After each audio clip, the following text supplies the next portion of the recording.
alive! It's alive! It's alive! It's alive!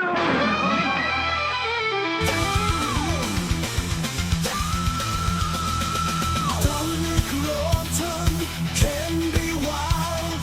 Welcome to the bad movie cult.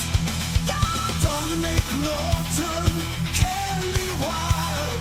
Welcome to the bad movie cult. Movie cult. Happy New Year, everybody. Happy New Year! It's 2026. Whoa, it's the future. Yet another year for the bad movie cult. Cheers, Ken. I'll drink to that. There we go. Happy New Year, Dom. Happy New Year to you too, mate. And as always, we are doing top 5 and bottom 5 films that we watched in 2025. Ken still has no idea the premise and how this works, I assume. I've got about 15 on each. Absolutely fantastic. As always, we'll start with the worst, and if one of them turns up on either of our lists, we will be saying, you stop there right now. That is also on my list, and we will discuss together. That's right, yeah. And I'd like to think of it as the best and the not best. Therefore, nobody's the worst, because that's a hateful word. Well, these films on my list are hateful in their own way, so they can go fuck themselves. Well, that's fair enough then. Ken's picked films he likes and didn't like as much, thus Mine ruining the just- whole concept. They're all at the scale of likability. Should we crack into it then, Ken, or what? Yeah, let's do it. Yes. Did you have a good Christmas, Dom? No. Excellent. Right, let's crack on then. It's alive! It's alive! It's alive! Okay, so worst. I'm going to start this now by Yep. doing a bit of a Ken be wild moment here. Ooh. In saying that these first 3, so starting from 5 down to 3, could really be in any order.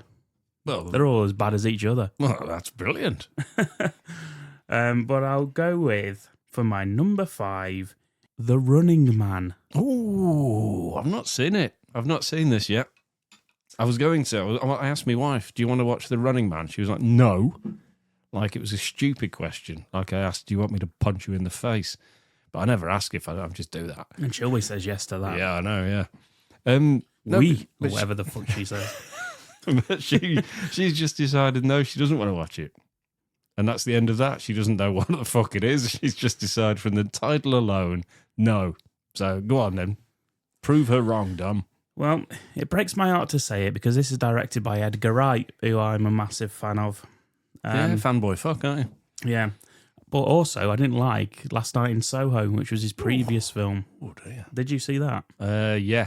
What do you think to that? It was just on, wasn't it? It's just on a long time now. Yeah, rubbish. Just on and on and on. I think, here's my theory on this, Ken. Ooh. I think that the more budget, more money, and the better Hollywood actors Edgar Wright has, the worse his films are. Fucking hell. I feel like his best work is done when it's sort of weird, quirky, low-budget films. The Cornetto trilogy, Scott Pilgrim, those sort of things. Interesting. And I know people are saying Baby Driver was a big Hollywood film and you know, everyone loves that. But that concept he'd already done in a music video in the UK with Noel Fielding as the Baby Driver character dancing in the car. So that was already a concept that he was working on. So I'm not including that. I think I raised a similar point with Ben Wheatley when he did the Meg 2. And Yes. I thought with all that budget, he really didn't know what the fuck to do. Because Yeah. he's never had it before. He's working with all these people suddenly. And he just thought, oh, just do whatever the studio says. Yeah, Edgar, get yourself back to the UK. Give Simon Pegg a ring. Let's get the team back together. Get old Peggers. Get old Nick Frost. Peggers and Frost. Yeah. Get them back in. See, and also... So is Nick Frost not Ben Richards in this then? Is he? He is not. He's not the running man. He's not the running I man. can't believe that. I'm going to put to you that I don't think Nick Frost has ever ran in his life. He's a slimmed down. Has he? He has, yeah. I'm glad to hear it. Yeah, looking all right at the moment. I'm going to put to you as well, Ken, Yeah. that there's 3 people going into this film. Yeah. One that love the Arnie film that are going to be pretty much impossible to sway in terms of this being better. Okay, that's me so far. And me. Okay. 2 people going in because it's Edgar Wright and they just love Edgar Wright. That's you again, isn't it? That? Yeah. Yeah. And 3 people that going in because they love the book, the Stephen King book. Yeah, Richard Bachman. Yeah, so they're going into this because it's a more closer version to the book than of the Arnie film was. Okay, so you're two of those. Are you the third one as well? I've not give a fuck about the book. No, I haven't read it. Fair dues. What I will say is I know that the Arnie film differs to the Stephen King book, but if this is more closely resembling the book, I can see why they changed the Arnie film to what it was. Nice. You know what I mean? I do know what you mean. And the Arnie version is amazing. Yeah, the characters are unforgettable. You remember all of the bad guys' Yeah. faces. Hey, you, Christmas tree. I shouted that at my daughter over Christmas. In every scene of this, all the characters that are after Ben Richards all look the same. They're just all these like young ruffians. Like it's almost like the Bourne films when he's getting chased just by random people in the street just running after him. Oh dear. It's a bit like that. It's a bit forgettable, to be honest. The tone of the film as well is all over the place. And this is me saying this about an Edgar Wright film, Dear, oh dear. where his comedy is usually like on point. Like he can do funny, he can do action. That's a sad time, this.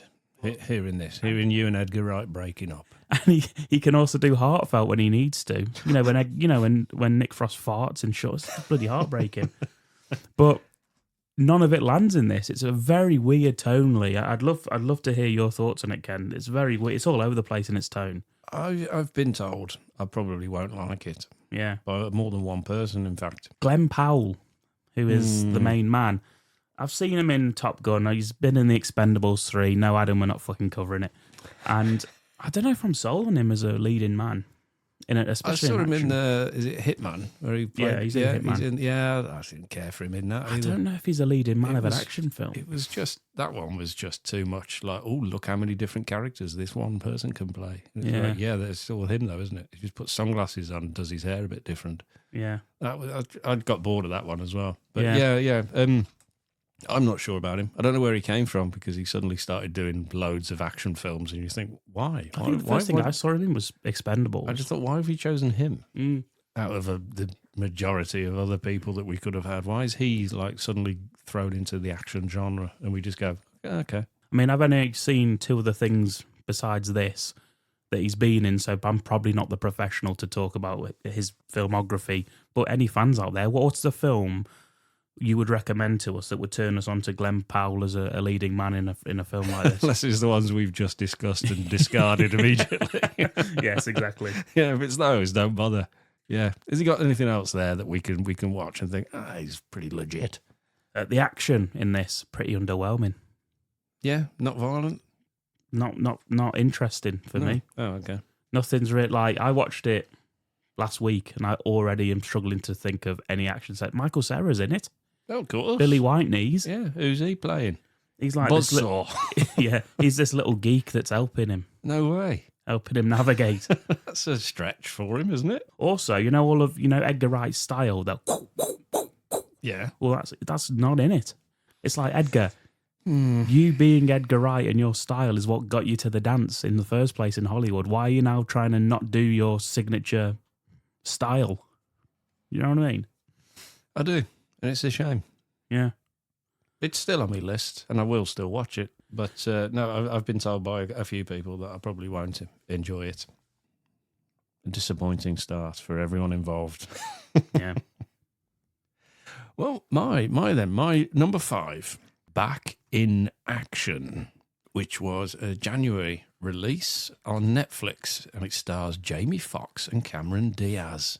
The classic story of former CIA spies are pulled back into the business after their secret identities are exposed. Wow. And they're a happy family, aren't they? Happy family living the suburban life, and they get dragged back in once their identities have been exposed. The kids are now in danger, and it leads to an hilarious madcap adventure.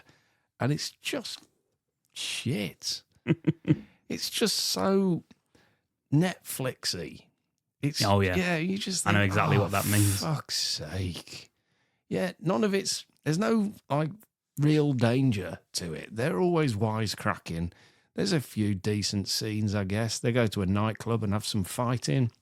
That's okay, but it's still shit. It's more comedy, obviously, with can't believe we're having to do this again kind of caper. And yeah, it's just not good. And it's on for too long. And it's just boring. Mm.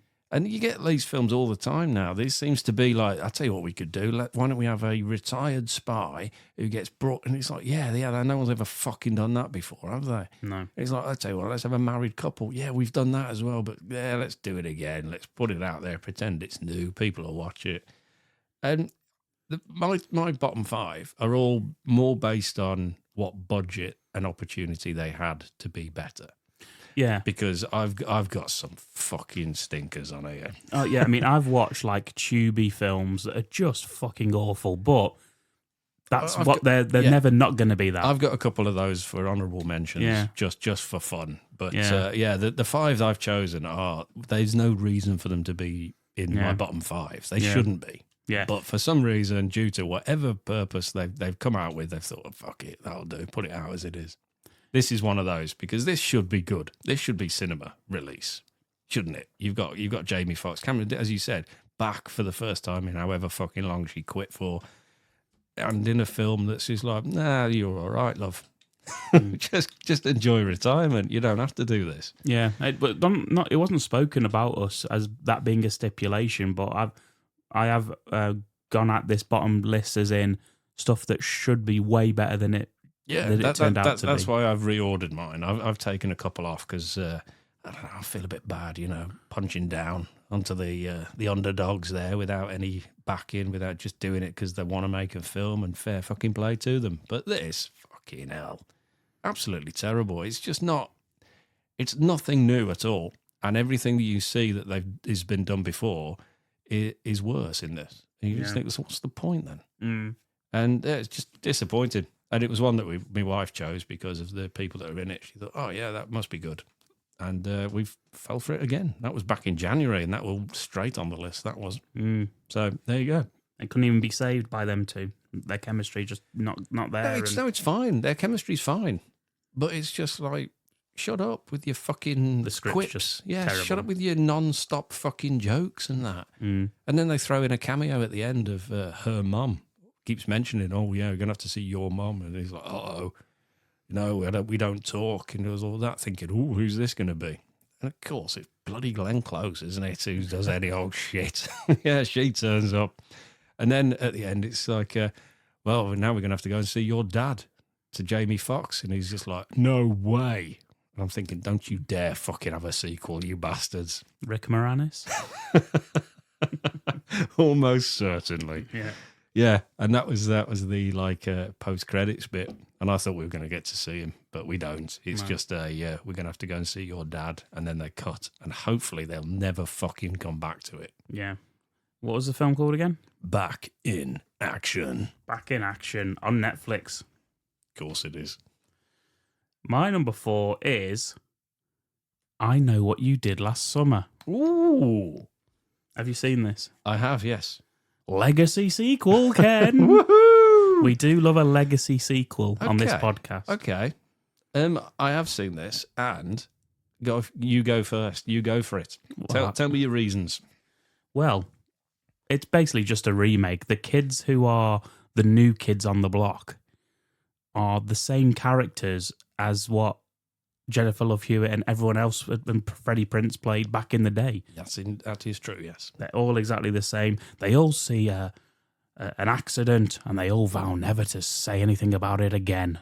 Thing is, though, this one actually is an accident, isn't it? Yes, it is. It flies off the fucking cliff. So there's absolutely no reason for any kind of guilt or vendetta.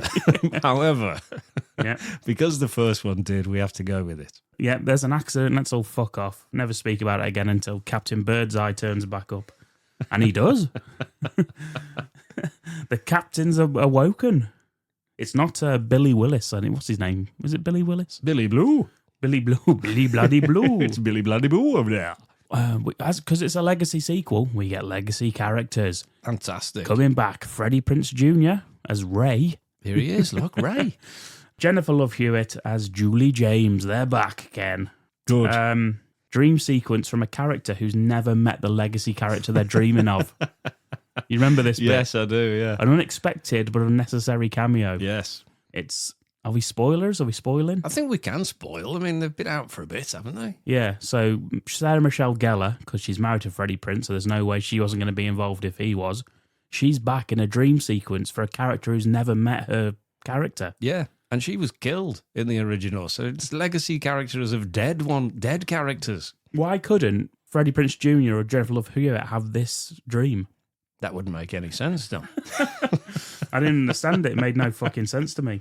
Massively underused if we're talking about legacy characters. Jennifer Love Hewitt in particular is fucking totally. It's like Ellen Burstyn again from The Exorcist. Yeah, no reason at all. She has the amazing line of, "I just got one question for you. What did you do last summer?" It's like, you idiot. I hated that line with the big close up on her face. What else? Oh, yeah, she also is the Randy Meeks character who's giving them the rules in order to survive. Yeah, they go and say, "How can we survive this?" And they say, "Well, you didn't do anything, so it should be fine." Yeah, you attack the fishermen. That's what you need to do. Find all the fishermen in this fishing port town and kill them. Yeah. Also much before they kill you, perhaps. But we know for a fact that, is it Billy or is it Ben? What the fuck's the name of that fucking fisherman in the original? It is Ben, isn't it? Ben Willis. Yeah. Bruce Willis. Hey, Bruce Willis. Anyway, he's not the killer in this. This is a totally different killer. So how the fuck can Jennifer Love Hewitt offer any insight into this killer? It's not the same bloody man. It's insane. It makes no sense. What else? What other nonsense we got here I've written down? We've got... It's Ben Willis. I found the name. I know. I said that. Oh, well done. Red herrings. Oh, my God. Red herrings up the bloody dick. It's a fishing part of the world, isn't it? That's true. That's why. That is true. Red herrings galore. Yeah. Yeah, and there's no way the killer can be where they are either. Yep. Those bits, which is nice. A bit of added lesbianism. Oh, yes. Why not? Yep. I mean, I'm not averse to a little bit of that on the screen. Thank you. I was offended. Oh, goodness. I was offended by the film's depiction of podcasters. Well, yeah, I'm offended by the way that they seem to have millions of fucking listeners. Bastard. Anyway. That's what I'm offended by. Just comparing us to them. Let's skip. Maybe if we looked like a sexy, beautiful fucking lesbian, we'd get more listeners. Yeah, but we don't. No. And that's not a New Year surprise that we suddenly do. No, we don't. No. Still not. Well, mind you, I do have long hair and you do have a vagina, so... That's true. That's true, pocket. Yeah. Anyway, the ending, crap. Oh, yeah. The killer... Absolutely fucking useless, the ending. The killer reveal is boring and you can pretty much call it as soon as that character is introduced. Yep. Nonsense as well, because the reason the killer doesn't make sense. No, and their actions throughout contradict what they're trying to do. Yeah. It's like the end, they thought, right, who should it be? Like, we've already made the fucking film now. Yeah. Who should it be then? Which one of us? And the final moment where you get a final little twist in the tale is also total nonsense. We get a reveal that, again, you can call a mile away with how badly the writers try and drop these hints, but making stuff too obvious. If you've ever watched a horror film in your life, it's pretty much confirmed by the second death in the movie. Spoilers? Nah, fuck it, I don't care. So when the podcaster gets killed, and she takes the... Oh, yes. Oh, yeah. People aren't stupid. Like, you go on Letterboxd, like, people are discussing this bit. Because I thought of it when I saw it initially, and I'm glad everyone else was like, oh, yeah. When she rips she takes the hood off, doesn't she?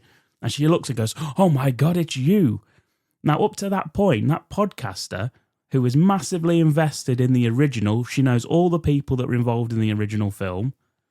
She's only met two of the new cast, and they're the two main girls who we know for a fact aren't the killers. So therefore, it only leaves to make sense that the "oh my God, it's you" has to be a legacy character. Oh, I didn't pick up on that. Yeah, I was like, you. She's only met two people. What do you mean, you? It's neither of them two. They're there. So I was like, well, it's either Freddie Prinze or Jennifer Love. Jenny Love, and I don't think they would be ballsy enough to make Jennifer Love Hewitt the killer. So it leaves Freddie, and he's spending the whole fucking film cozying up to the actual killer. Well, the first killer, I suppose. I quite liked his look. Now he's got a bit older. He does. He looks Freddie very Prinze, cool I think with he the does. grey. Yeah, I Yeah. like that. I like the way he's turned out. That's the best thing of this film. Yes, his old rugged appearance. Yeah. Yeah, I hated the after film chat and all that shit on the I'm bit. getting to I don't that. even understand what. We'll get into that. Honestly, Yeah. The line when the two heroes, the two remaining final girls at the end, are sitting on the beach eating seafood. shit. One of them turns to each other and goes, "You know what? This could have all been avoided if men just went to therapy." You're like, what the fuck are you talking about? The killer was your female friend, you fucking lunatic. Yeah, but still, men, right? Yeah. And I was like, Aren't we bastards? yeah, I was like, we don't need another film that's doing this, that has this to say. No, well, I agree, because the more films that can point out that men are shit, the better for me. Yeah. Even if it's nonsensical and right at the end. Yeah. After you've already watched it, then they'll be like that. Oh, yeah, half the audience are pricks. And you're Yeah. like, oh. See, I actually don't mind them going down this all men are shit thing if it's like earned through the film. If But it had have been. there's literally no reason for that line to be in the film. It's fucking nuts. I was upset by that. I cried. And then we get the mid-credit cameo. Oh, fuck this as well.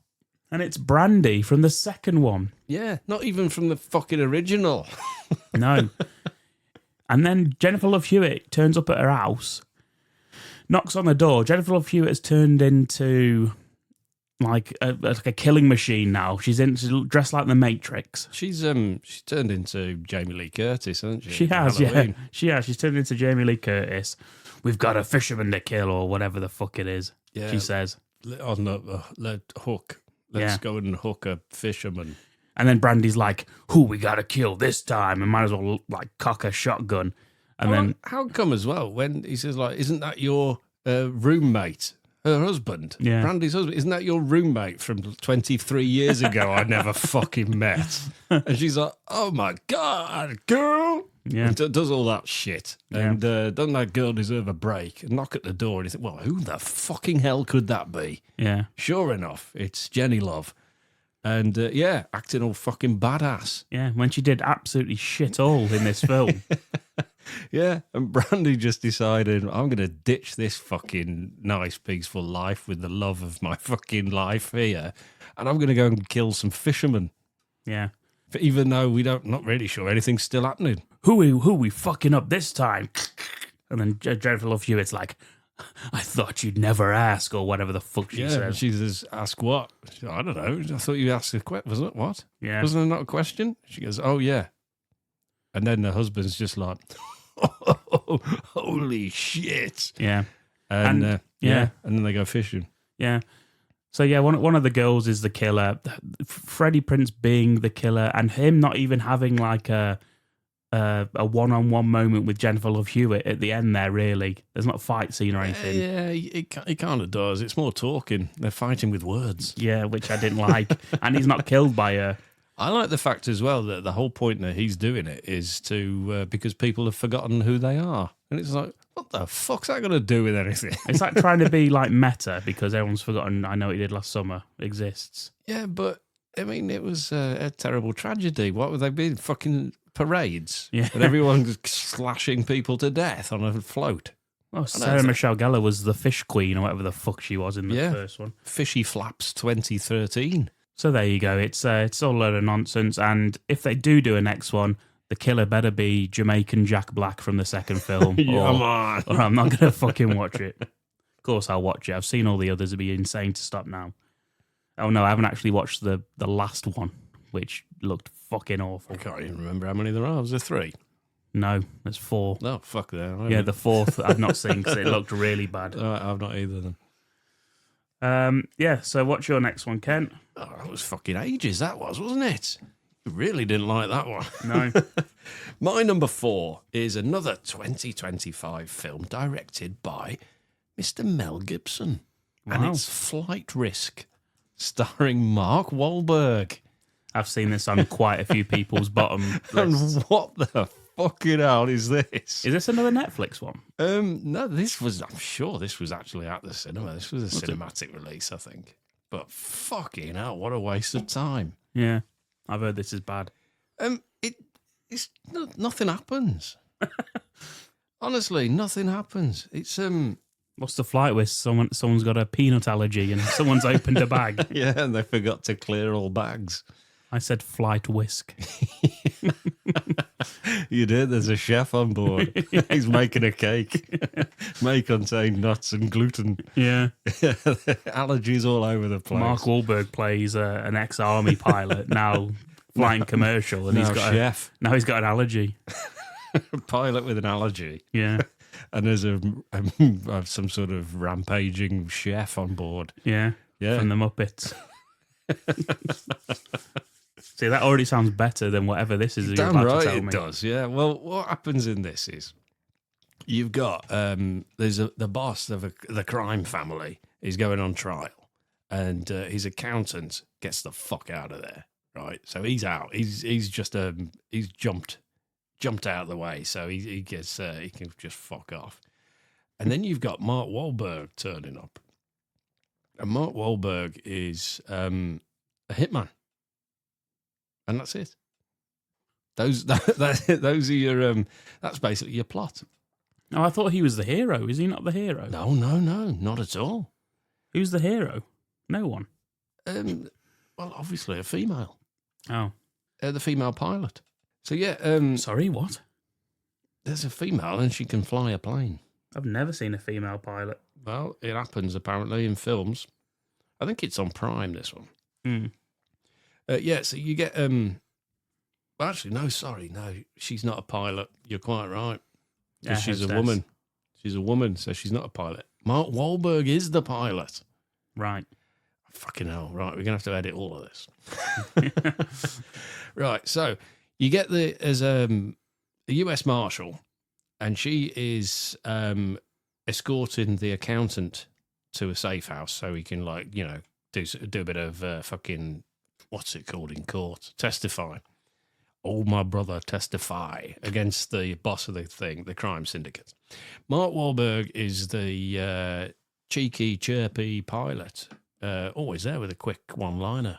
Bit rugged, bit rough around the edges, but he's the only one that will fly at this sort of time, at this altitude, and this fucking, he's going over the snowy peaks. And that's your thing. That's your characters. You got 3 people in a plane for the whole fucking film. Oh, really? Oh, it's not yes. a commercial flight. Oh, thing? no. That's why they've had to charter him. Right. Because, you know, they had to get him out there quick. Because he's a hitman, also pilot. Well, yeah, we don't know he's a hitman yet, you see, because that would be too obvious, wouldn't it? Yeah. Yeah, we find out very quickly. No one can fly the plane. We find out very quickly, though, by them seeing the pilot's papers. And the pilot's papers got a photograph of him on there, and he's a black guy. So, you know, the accountant sees him thinking, hang on a minute, Mark Wahlberg's not a black man. And he's not. I don't know. That at one point when he was in the Funky Bunch, he was leaning towards it. I tell you what he is, though. What? He's a fucking bald man. He's got no hair in this. No. Hmm. And I don't know why. He got a cap on, and his cap comes off. He's got no hair. Does the hair He's go still with got it? He's still got side hair. Oh, But really? he's just bald on top. And I'm thinking, what the fuck is the point of that? And I thought it would be explained. Yeah. I thought all the way through, I thought, well, they're going to mention it, aren't they? They fucking don't. People just laugh behind his back when they see it. They just don't. He's just a bald man. And I thought, but why though? Why get Mark Wahlberg to play it? Yeah. And to be honest, the whole film's fucking boring and shit. But I couldn't get past the fact that Mark Wahlberg is inexplicably bald in this film. It's just, Oh my God. you can tell it's shaven. It's just shaven down the front. You think, I'm just looking at the picture. I can't fucking believe that. why? Honestly, there is no fucking reason for him to be bald. It never comes into play. Nobody mentions it. He just fucking is. Anyway, Looks CGI. the tagline is, y'all need a pilot, Oh, which God. is shit in itself. And honestly, the whole film is just, it's nonsense. He's just like, then obviously he's discovered that he's not the real pilot. She draws the gun on him. He disarms her. He then takes them hostage. They escape from being a hostage. They then, they hook him up and put him like handcuffed up behind.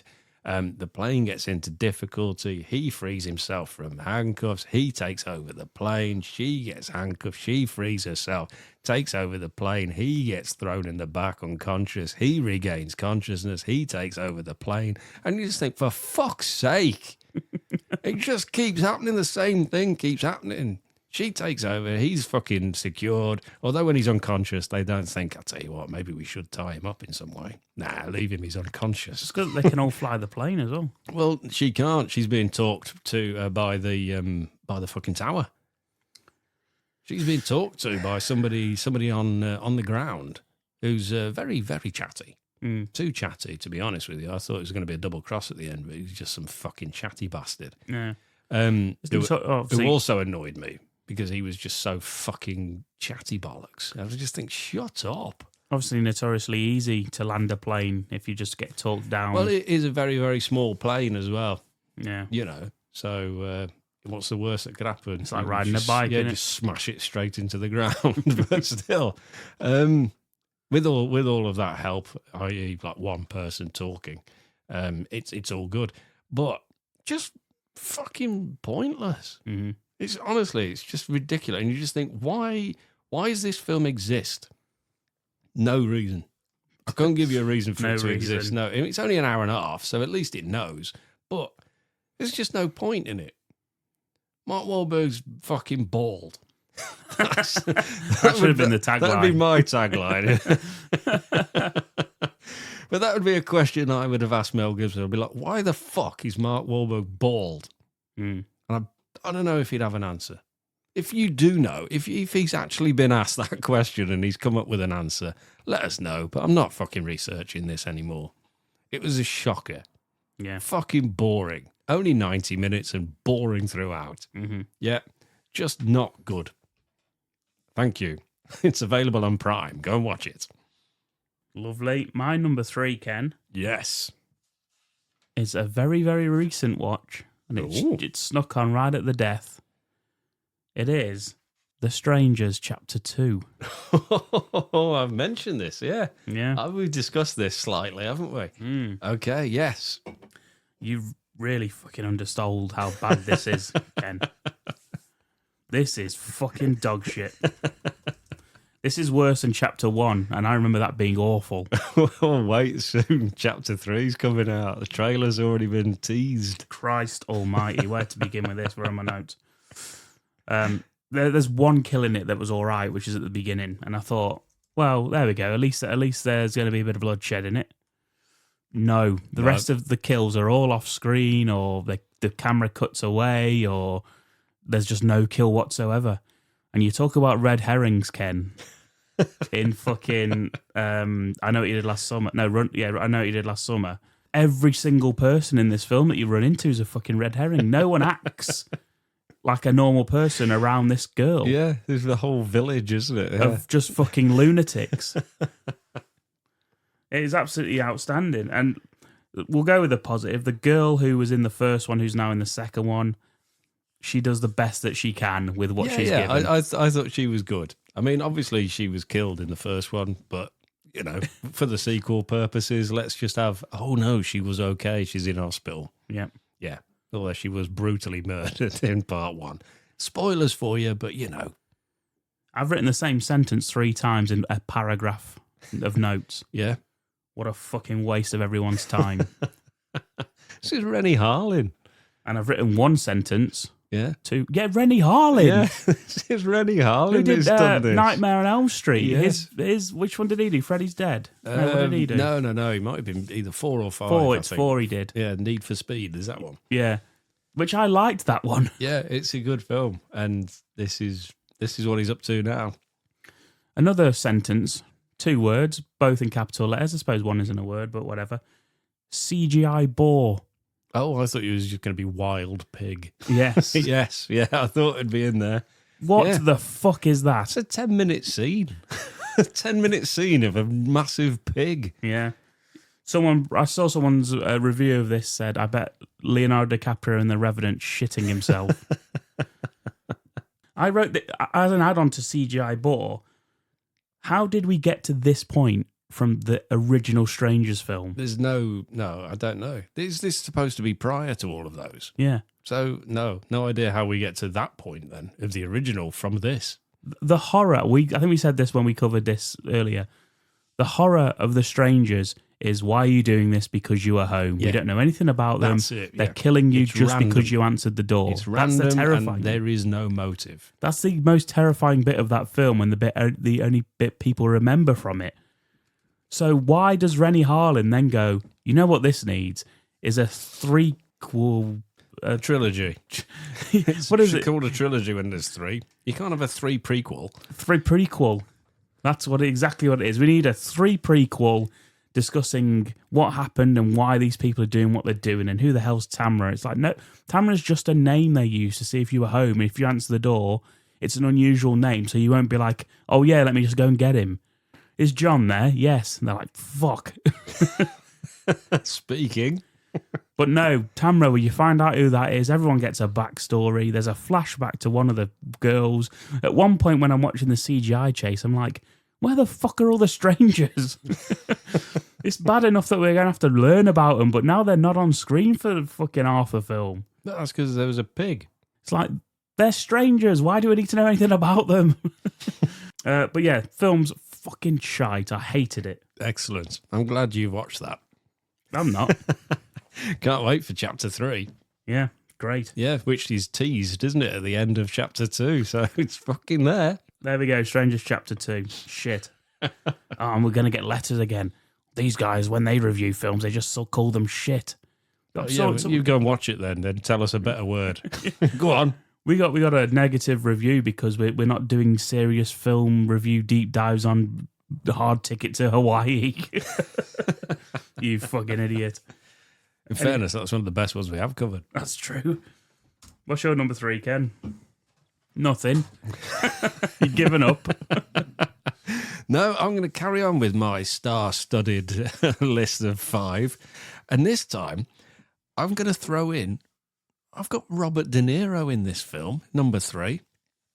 And I've got Jamie Foxx, who's back for his second appearance in 3 films. This film is called Tin Soldier. And it's on Prime. It's got Scott Eastwood, son of Clint. Looks a bit like Clint. That's his strength. Acting, that's his weakness. We've got Jamie Foxx in an absolutely amazing afro wig for no fucking reason. Strength, acting, weakness, not an actual fox. You've got Johnny Legs. John Leguizamo's in this as well. He's in it as well. Johnny Silly Legs Leguizamo. Just for a bit. And we've got, of course, the famous actress Rita Ora, who turns up as well. Is that is a fucking partner got anything to do with this? Taika Waititi.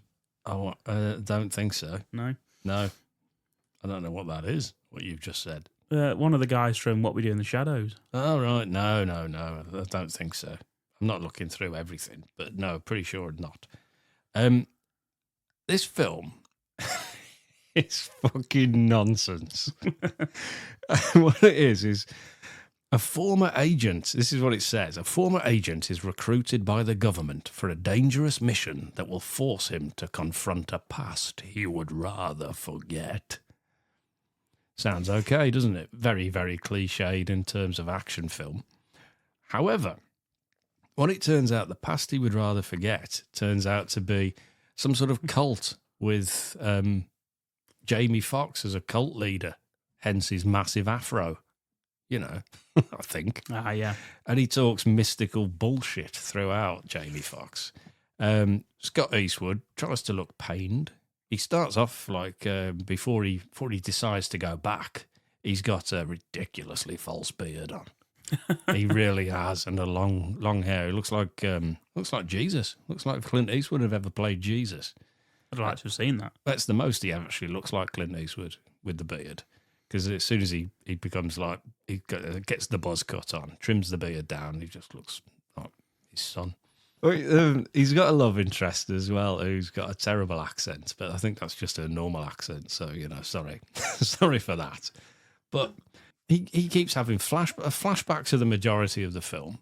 He just always looks pained and troubled by the flashbacks at all times. He's like, that's the look on Scott Eastwood's face.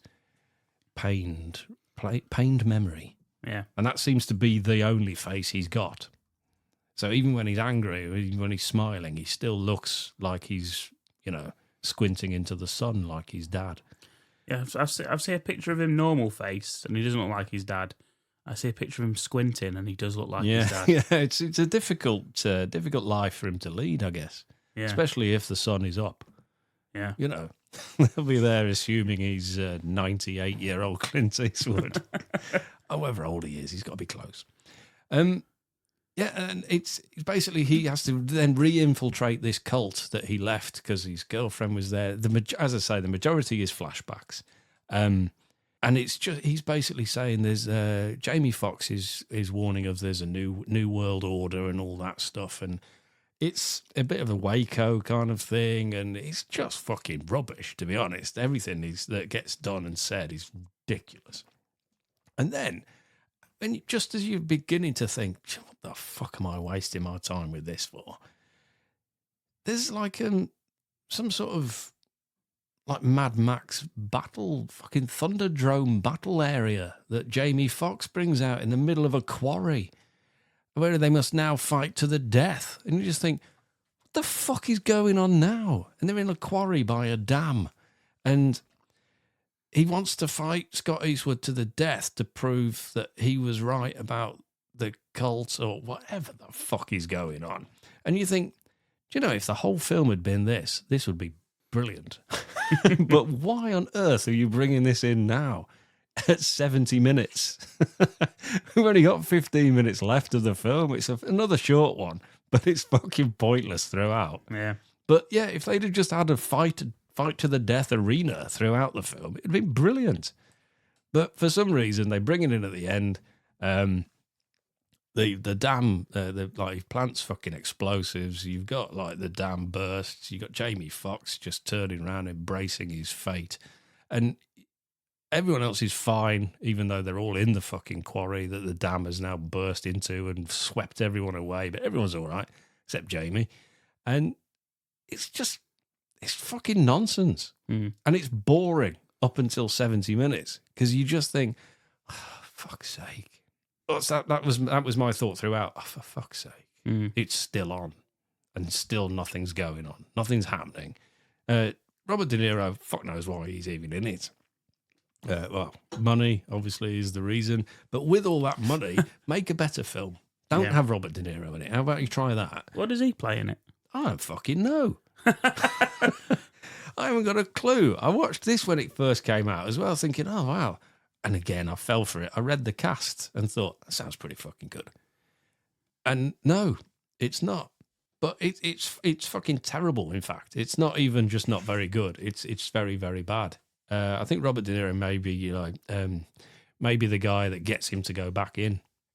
Like the handler who gets him to go back in and re-infiltrate the place. And it's just fucking terrible. It really is, and it's a waste of time until that little death fight arena with like burning barrels and everything, and surrounded by henchmen. And you think, where's this come from? He was a peace-loving fucking cult guru. Now he's fighting people to the death. But as I say, it's too little, too late. The money that they must have thrown at this for very fucking little reason, unbelievable. Shame. That's my number 3. Superb. Right, my number 2. I am going to say my number 2 is a film called Shelby Oaks. Oh, okay. Not seen it yet. It's found footage, isn't it? No. Ah, yes. I know it well. Sort of. This is another one written and directed by a YouTuber. Excellent. Executive produced by Mike Flanagan. Oh. So I was expecting seeing him with his name attached to it. I thought, oh, this might be all right. And from the trailer, it looked found footage. So I was like, cool. Well, more fool me then, because I've stuck with that and thought, yeah, found footage. The YouTuber in question is movie reviewer Chris Stuckman. Mm-hmm. He's got a massive... He has 2 million followers on YouTube. That's only a few more than us. That's true. He got his fan base through doing film reviews and doing scathing film reviews that you've been Stuckmanized or something like that. His fans say. Well, that's clever. But since he's made, apparently, this is what I'm reading because I did a little research on him. Correct me if I'm wrong, Chris Stuckman fans. But since he's released his own horror film and preempted it before it came out, he went onto his YouTube platform and said he is no longer going to review films he doesn't like. What's the fucking point of reviewing films if you're not going to review? It's almost like he went on there preemptively, as in like, my film may very well get very harshly reviewed. So I'm going to preempt it by saying I'm going to be nice to everyone's films from now on. So maybe you won't be nasty to my film. That's what it seems like to me. But apparently he is now not... He's not putting hatred out into the world, Ken. He doesn't need that kind of hate in his life. Oh, that's commendable. So he's only reviewing films he likes. What a fucking pointless thing to do. Anyway, off the bat, you got to tip your cap to him for doing it and for having a film made. It's fucking difficult to get a film made. Probably actually got 2 million followers, but it takes bollocks to put yourself out there and say, yes, I've been critical of hundreds of films. Here's mine. So fair play to him for that. It's number 2 on my worst of the year, so you can guess where the rest of this review goes, Ken. It starts off as a sort of Lake Mungo Grave Encounter style found footage interview. That's what I was thinking. That's what I've thought, and that's all I've seen. Which I liked. Okay.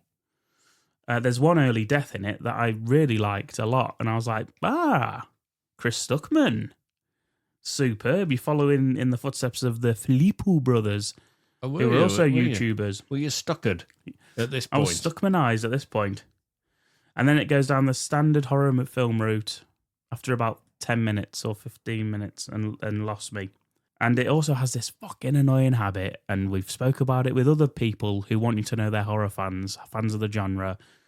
They reference better films throughout the whole... Brilliant.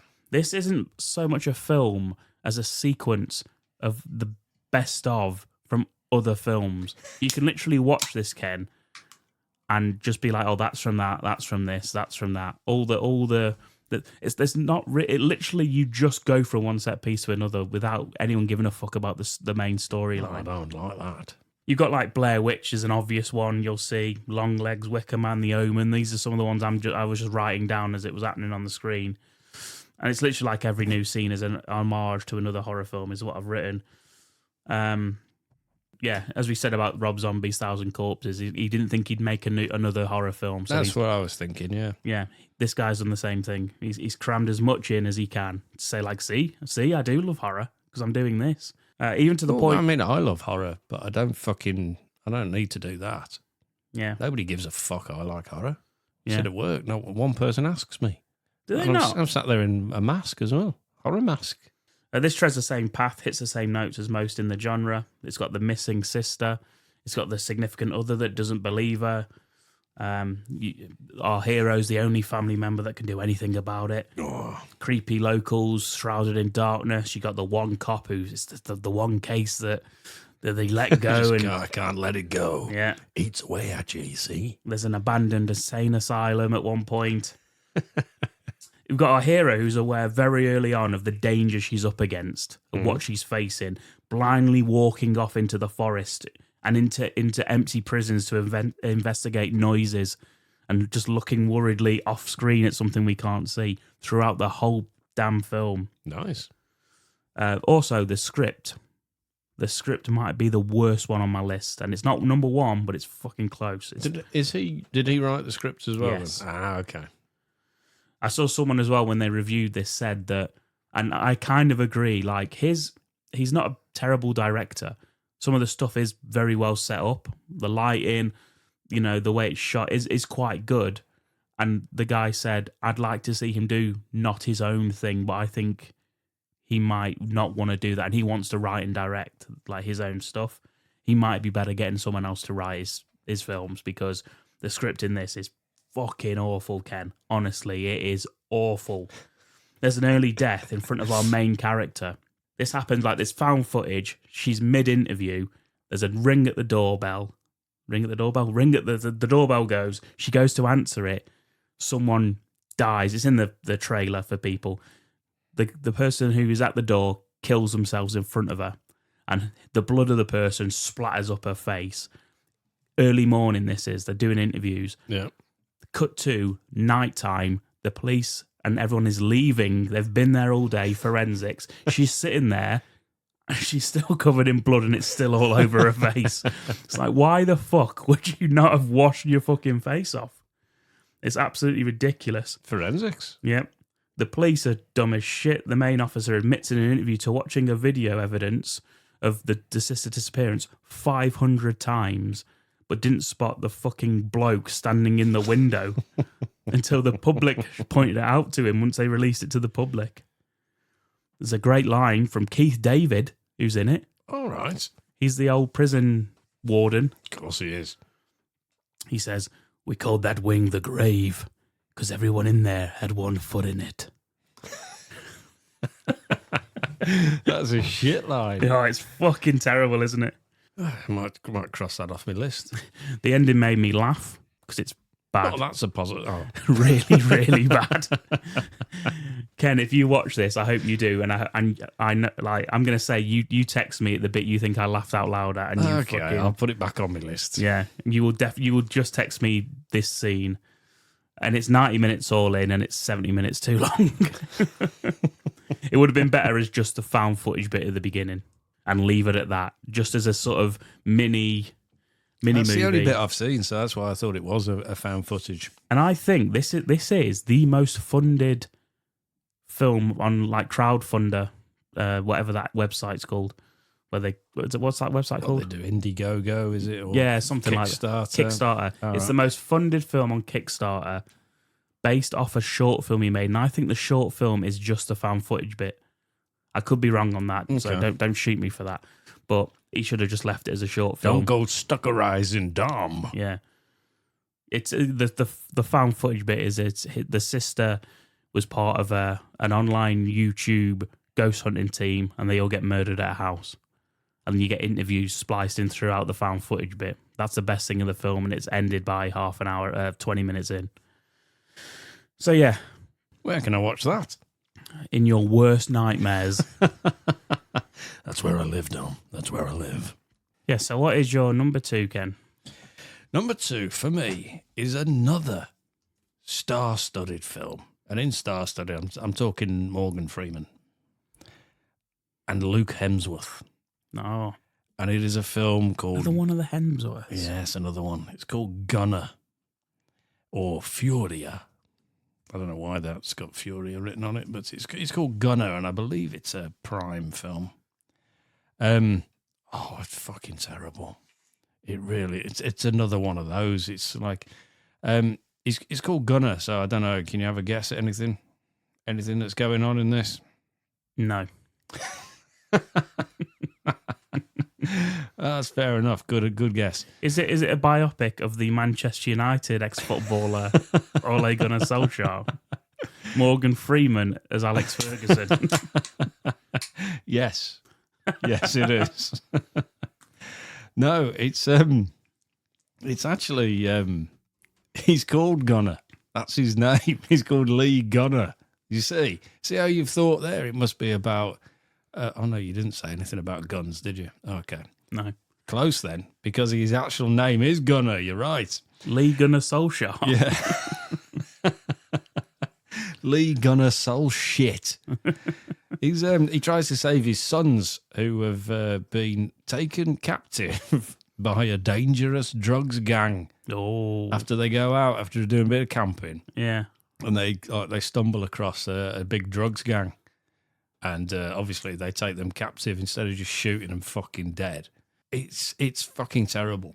The whole thing. I mean, Luke Hemsworth. He's not the Hemsworth, is he? No. Or even one of the top 2 Hemsworths. Yeah. He's like 3rd tier Hemsworth, and deservedly so. He's got the look. He looks great. He looks like he could fucking do this stuff, but the film itself is absolutely terrible. Morgan Freeman is the dad of the drug gang leader who's in prison. He somehow just parachutes into the prison and busts him out. Morgan Freeman does. He's in the prison. No, Hemsworth parachutes into the prison yard. Yeah. Right. And you know, Morgan Freeman parachuted. He's 90. no, Morgan Freeman's just sat down Yeah. for the whole film. He's just sat there, just like, thinking, what the fuck? I strapped him in a chair into a parachute and kicked him out the airplane. Again, be more interesting if he fucking did. Anyway, yeah, so he's basically going to say, oi, son, give this man his kids back because he's got me hostage. And that's basically the whole plot. But there's so much fucking slow motion. There's so much the music in it. It doesn't make any fucking sense. They're playing there's playing a love song in a strip bar. You know, like fucking Like Con Air. Con Air. Yeah. Honestly, though, they're playing a slow, sentimental love song in a strip bar. Morgan Freeman's just sat I'm all there. out of love. I'm so lost with. Is it that? Yeah, Celine Dion. There's slow-mo in everything. It's like the fights are rubbish. The gunfire's rubbish. There's no fucking... You don't see any guns get fired. The muzzle shots are rubbish. It's just a terrible, terrible film. It is funny. I'll give it the fact that it's funny because it made me laugh because it's so shit. So but the fact that it's there is because, you know, it's got Morgan Freeman, it's got Luke Hemsworth in it. You think they've got some cash behind them. So to make this as bad as it is just outrageous, in my opinion. Outrageous. It is, because everything's bad in it. The slow-mo's funny because it's like, well, what the fuck is that slow-mo for? It's like just people just walking in slow motion. You think, why? Oh, like Reservoir Dogs. No, it had music behind it that fit, though. That did. Yeah. I mean, as much. Take my breath away for this one, is it? I mean, you know, I'm not here to kiss Quentin Tarantino's buttocks. Oh no, it'll never happen. That's unusual because you usually do when we bring him up. But the soundtrack in those films are great. This is just fucking absolutely pointless. They do the handover. You know, son for dad. I've got your dad. It's Morgan fucking Freeman. He's here strapped into a chair with a parachute behind him. Give me my sons back. And they say, okay, then this is going to go very, very smoothly. And you never guess, it doesn't. I mean, spoilers there, but it doesn't. The handover doesn't go very well. And after that, it's just fucking ridiculous. The parachute is absolutely awful. It looks fucking terrible. There's CGI used where there's no need for it. The parachute is so bad, but he thinks it looks good so much that he uses it again twice more. There's two other parachute scenes where each of them look as shit as each other. And you just think, why are you doing this? Like, that's it, the whole question. That should be the tagline. Why? Why have we done this? Because I've not fucking got a clue. It is funny because it's so bad.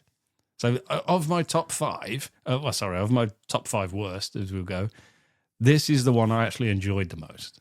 But it's second. Yeah, number 2 is the one I enjoyed the most because it's so fucking laughably bad. It is just terrible. And there's no reason for it because surely, as I said, they've got a bit of money. Unless Morgan Freeman's doing any old shit for as much as he can get. But I don't know. I mean, it's an amusing shit film. But I've seen better shit films than this. They've made me laugh more. And they're probably more in honourable mentions because they haven't got the money behind them that this has. So there you go. Gunner. Probably on Prime. No, can't be bothered to look that up anymore. Okay, so my number 1. Here we go. This is my number 1 because I do a little star rating system so I can keep track of what's going to be on my top and bottom lists. This is the lowest rated and the one I remember least because I watched it way back in, I think, February. It is, of course, Ken.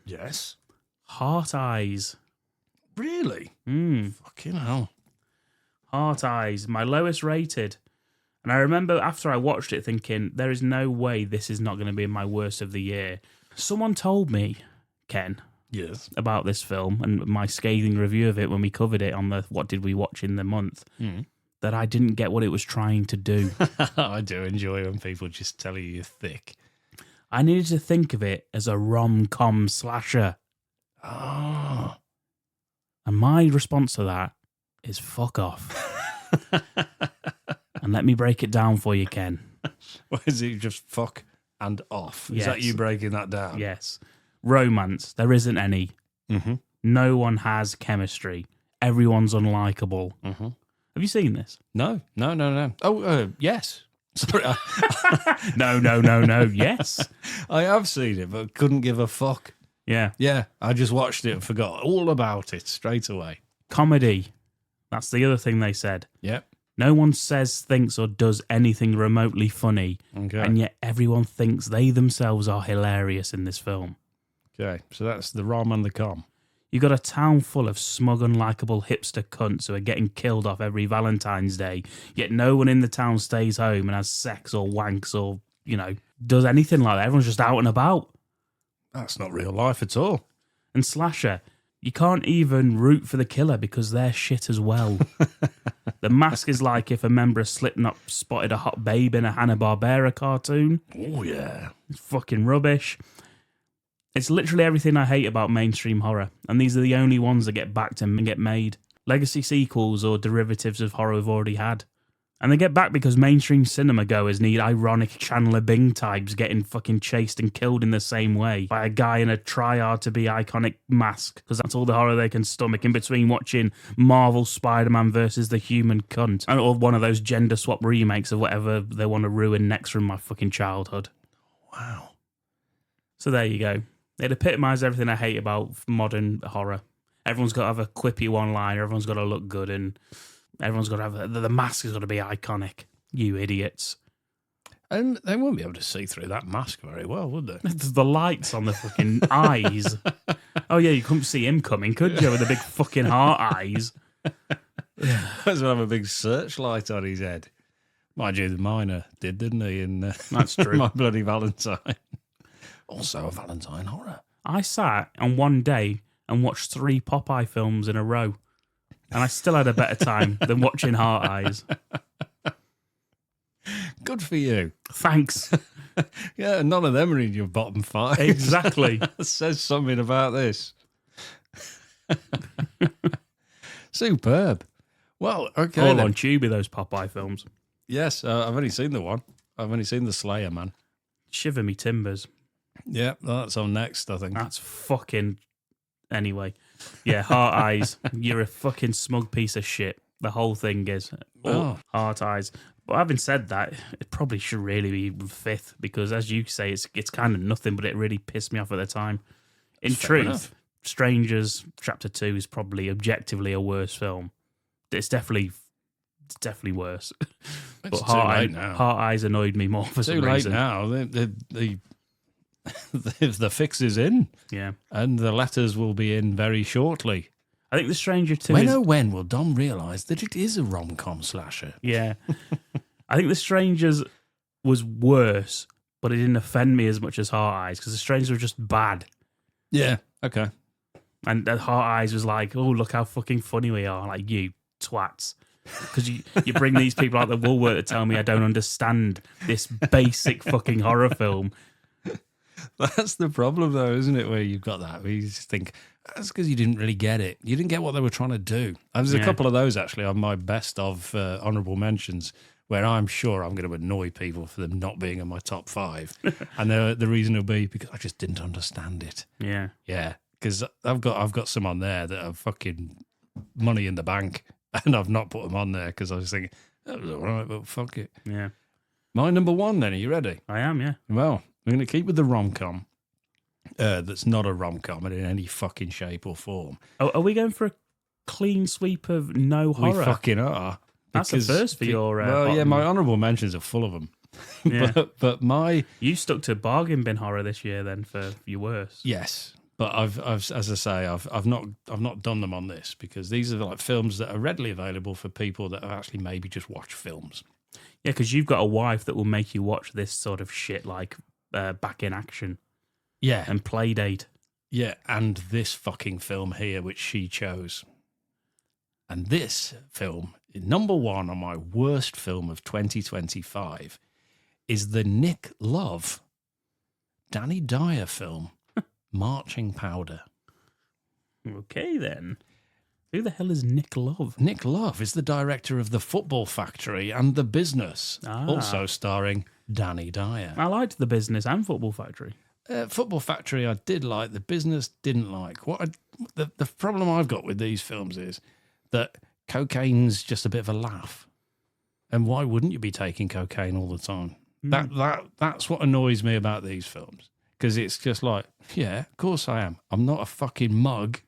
So you're on cocaine. Oh, all right, then that's cool. Well done. That is cool, Ken. Well, that's what this film's about. It's Danny Dyer. Obviously, it's like about fucking 30 years since he did those other films. Playing the exact same character, but 30 years older. And so he's a football hooligan, but now following lower level football. Because, you know, the top football's too well policed and he's just down there for a bit of a ruck, isn't he? Bit of a rumble. So he follows like the lower leagues and he's on fucking cocaine all the time, which is fucking hilarious. Fucking hell. Yeah, exactly. You're saying that? Yeah, all the fucking time. What, I'm not on cocaine? What, you think I'm some sort of cunt? I'm not a cunt. I'm on fucking cocaine, ain't I? All the way through this film, it's just, and it's just a wind-up of a film, man. It's so bad. But the rom-com bit is the fact that his girlfriend doesn't like him on the cocaine and constantly being arrested for football hooliganism. She's doing me nutting. Right on my fucking tits. But, and her dad's played by Jeff Bell, who's a fucking Cockney geezer himself, who looks like he's a proper fucking gangster and played him pretty much in every other film. But it's not funny. There's not one bit. In fact, there's one bit that's funny right at the end that made me laugh, and I can't even fucking remember it. But I do remember laughing at something that gets said, and then they just carry on with the rest of it, and I just forgot. But it's not funny. It's not romantic at all. Danny Dyer is supposedly playing a comedy character of his previous characters. That's what it would appear to be. He gets his top off a lot, so you get to see his little tits.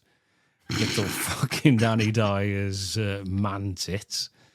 And that's supposed to be the joke, I think. He's just getting too old for it, but he's still doing it because he doesn't know anything else. And he has to look after his girlfriend's retarded fucking psychopathic brother, who's like some sort of Guy Ritchie caricature thrown in as well. But it's just not funny. It's not funny. The football violence has been done far better in other football violence films. There's only like about 10 on each gang as well, because they're lower league fucking things. So they're taking the piss. It's not like a 50 strong gang fighting each other. It's like 10 people, maybe occasionally with a hammer, throw a hammer in. I don't know what the point of this film is either. There's a lot of mine on my 5 that I just don't know what the point is. What's the fucking point? Yeah. It's nothing new. It's not funny. It's not overly violent. It's not gritty. It's just fucking there. And you just think, why though? Please stop it. Stop doing these. Rise of the Foot Soldier. Carry on with those. They're good fun. Yeah.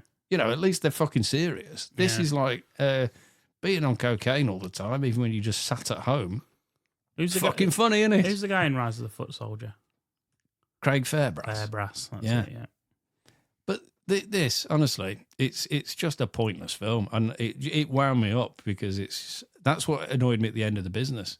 Because the end of The Business, he's there like that. Or I could go back and do my job, or I could stay here and just be on cocaine. I'm not a fucking mug, am I? And he's just there like cocaine's the answer to everything. And I just think, one, what a stupid fucking way to look at life. And two, what a stupid way to make everyone else try to look at life. It's just, I don't know. It just winds me up. I know we sat here with beers and everything, but you know what? When we run out of these beers, we can just walk off and get some more. We haven't got to fucking hide around in the fucking shadows and sneak some beers. It's legal. Cocaine isn't.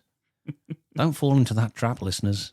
Well, you know why you didn't like this film, Ken? Is it because of the stupid cocaine?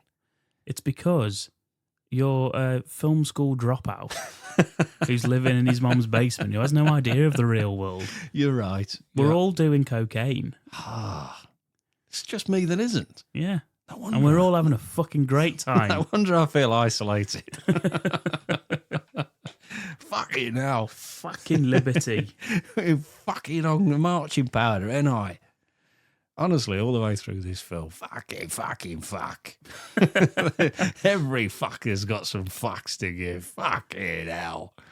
Okay, so let me run down our bottom 5 for this year. Mine is number 5, Running Man, Edgar Wright. Sort your fucking self out. Number 4, I Know What You Did Last Summer, the Legacy sequel. 3, The Strangers Chapter 2. 2, Shelby Oaks. And 1, Heart Eyes. Ken's bottom 5. 5 is Back in Action. Cameron Diaz, welcome back. Ken hates you. 4, the biggest horror of all is that Mark Wahlberg picture I've just seen. Flight Risk. He's bald. 3. Spoilers. Even Robert De Niro doesn't know what's going on. It's Tin Soldier, sorry. 2, Ole Gunnar Solskjaer biopic. It's Gunnar. And number 1, Danny Fattin Dyer. Fucking hell. On the Fattin Marching Powder. Oh. Great list, Ken. Well done. Thanks very much, and you. And these are films that everyone's heard of. Do you want some honourable mentions that you won't have heard of? Yeah, go on. Okay. Honourable mention, I have got... Actually, Armour. There you go. People would have heard that. It's got Stallone in it and Jason Patrick. Wow. There's a father and son security truck duo versus criminals who want to get something out of the security truck. Stallone leads the bad guys. Jason Patrick's the father figure. Nice. Yeah. Fucking makes me laugh. And in that bit, the best bit in that is right at the beginning where he's on his own. The dad, he's got a drinking problem. He swears he's off it, right? Yeah. And he goes to his fridge and he opens the fridge and he takes out this carton of orange juice and he lifts it up and he's got a little bottle of vodka in there. And he drinks that vodka and puts the orange juice back in the fridge. He lives alone. So what's the fucking point of hiding the vodka in his fridge? Good point. That for me was the highlight of the film. Yeah. And Dash Mihawk, who is in he's the bad guy. He's the fucking staple lunatic in the bad guys gang. That sounds like you were cursing in Scottish. He was in. He played Lem in The Shield. Fucking great series. But yeah, he's the best thing in that. Quick honourable mention for me. Black Cab, Nick Frost. The worst. Well, yeah, honourable mention for my worst. Fucking hell. He's good in it. Enjoyed the soundtrack. Film's a bit boring. And by a bit, I mean a lot. Fair enough. Next, I've got as honourable mention The Korean. Very low budget. It's on Prime. I don't know if it's on there fully yet because they got gearing up for the last fucking fight and the film just ended, which I'm pretty sure is not how it's supposed to go. Yeah, they were all gearing up for a fight at the end and then the film just stopped and I was like, what? Yeah. Never saw the end, so maybe that's why it's on my worst list. But leading up to it, it's fucking terrible. The Korean. One will probably piss people off. Weapons. Ooh. Great first half of it. 5 out of 5 for me. Absolutely loved it. Thought, this is going to be my next favourite horror film. And then absolutely crashes and burns in the second half. That's an early mention for that. I thought that was going to be waiting for the best. But, oof. Listeners, what are you going to say about that? We covered this in bigger detail in the episode in the month I watched it, which was August.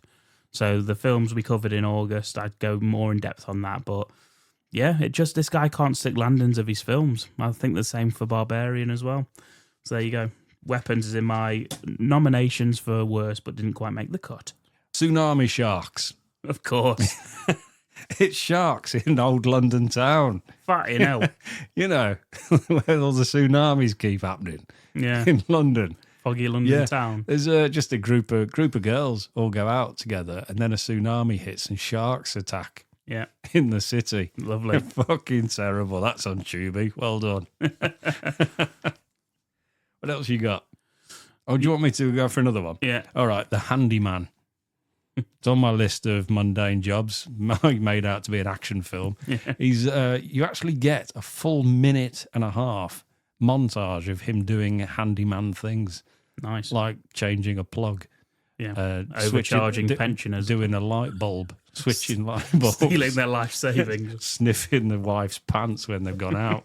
That kind of thing. Pissing in the bathtub. Yeah, rooting through the dirty linen. That sort of thing.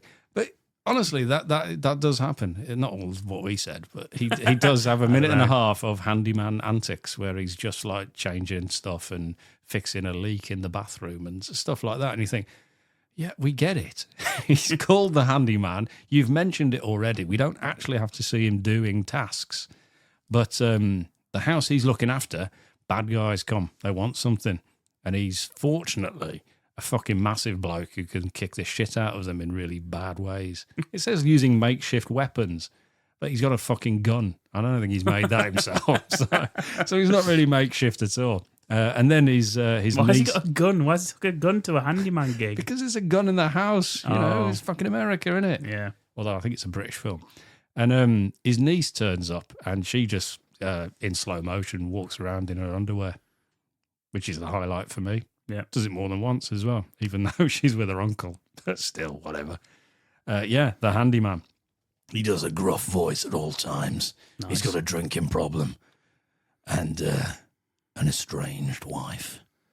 But he's trying to make amends. And this handyman job is the best thing that's ever happened to him. Yeah, but it's just fucking terrible. I loved it. 2025, that one. Brand new. I've got one more, but you first. Just throwing the trilogy of the Popeye films out there. Popeye's A little Revenge. teaser earlier. Popeye's Revenge, Popeye the Slayer Man, and Shiver Me Timbers. They're all Popeyes. For some reason, it's all Popeye all the time. They're all as good as each other. They're all on Tubi. Superb. Which one's the best of those three? Fucking hell. Slayer Man, probably. Yeah, it's the only one I've seen. That's all right then. I shall lower the priority on the others, which were very high. Oh, no, do watch Shiver Me Timbers. Okay, I've put that one back to the top of my list. I think it's that one. I blacked out. Didn't eat me spinach. Well, that's it. It's full of nutrients. And my final mention is Bikini Nuns. Oh, I can't believe that this is on my worst list. I know. Because I know the title alone should be straight on the top 5. Unfortunately, the nuns in question, right? They're not the most attractive nuns I've ever seen. And I look at nuns. who's the most attractive nun you've ever seen? It's in films. So it's just like women playing nuns in films. That's what I meant. I didn't mean real life where there's no frame of reference for the listeners. Oh, okay. That makes sense. Yeah. I don't know. Whoopi Goldberg from Sister Act. Maggie Smith from the same film. Yes, both of them. Excellent. Much more sexy than... No. These were sexier than those. Bit of Ebony and Ivory for Ken there. However, there is a black nun in this one. And unfortunately, she has a speech impediment, which they've not bothered to edit out. So that's weird, listening to her speak. But she wears a bikini. There's no actual naked tits in this, which they're fucking... You're going to make a film called Bikini Nuns. I know you've got bikini in there, so you're covered there. Yeah, it would also be topless nuns. Yeah, it should be, though. Nude nuns with big guns. That if you want to watch a film about nuns and weapons, nude nuns with big guns, that's a better film. But however, Bikini Nuns, it's a brand new film. The best part of it is the slow motion woman just getting ready in her bra. And that's so good that they put that on 3 times where she's just putting makeup on her face and in slow motion and she's wearing a bra and that's it. It's just people getting ready for stuff. That's the highlight of this film. Nothing else really happens. They go and ask lots of questions to people with guns at their heads. And that's it, really. They've all got weird accents as well in this film. Mm. It's like they've just hired people who can't speak, but it's not because they're overly attractive either, because they're not. Very unusual casting. No offence to anyone in it. Obviously, the lady that keeps getting ready to go out, very attractive. Yeah. Nice, nice busty Asian lady. Not believable as a nun, unfortunately. So there you go, bikini nuns. Sorry, they're not nude. God, my dreams. And that's it. That's the best of the worst and the worst of the best. Now we on.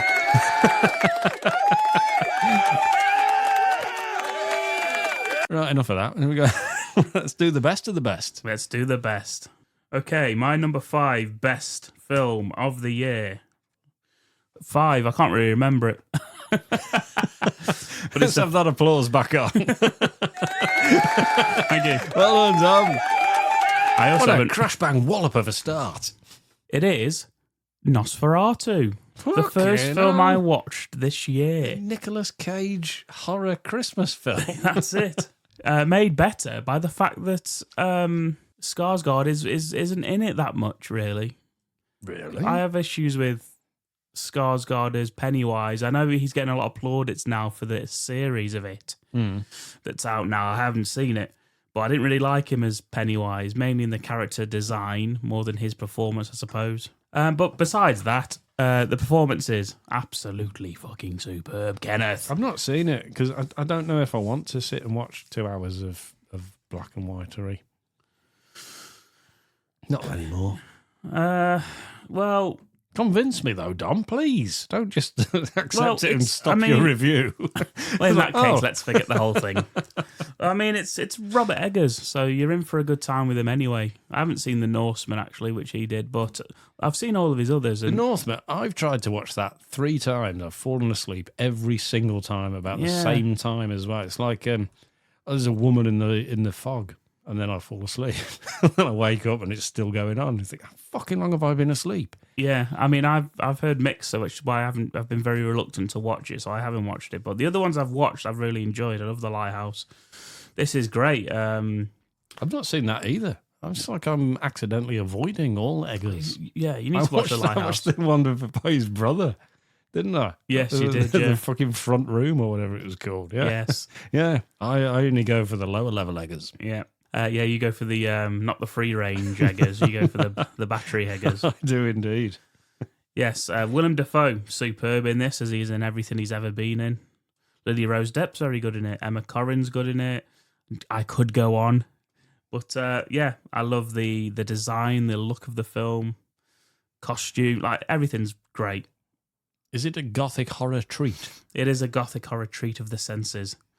I'm finding it difficult to recall any parts because I watched this, the first thing I watched this year, and have never seen it again, but I remember loving it. So it's a bit of a shit one to start with. And I've just we're noticed. more in depth about stuff that we've We not hate. included in this list and Yeah. hated. Yeah. And I've also just noticed that I haven't got anything in my number 4 slot. So I'm going to have to go back into my list of films and quickly choose one whilst you cover your number 5. But that's okay because my number 5 is a film you won't have seen anyway, so you won't have anything to add. Excellent. Okay, so my number 5 is Beast of War. I know, yeah, sounds good, doesn't it? And it's a shark film that they've set in the middle of World War II, which is an unusual premise for a shark film, perhaps. However, it's done very, very well. It's I think it's Australian. It's by Kia Roach Turner. And the premise of this is a group of young soldiers fresh out of boot camp find themselves stranded on a raft in the middle of the ocean after their ship is sunk by the enemy and they must battle for their lives against a giant, hungry, great white shark. You love a shark film, don't you? I fucking do, yeah. If they're done well, they can be very, very good. And it's been a while since one's been done well. That's the problem That's for true. me.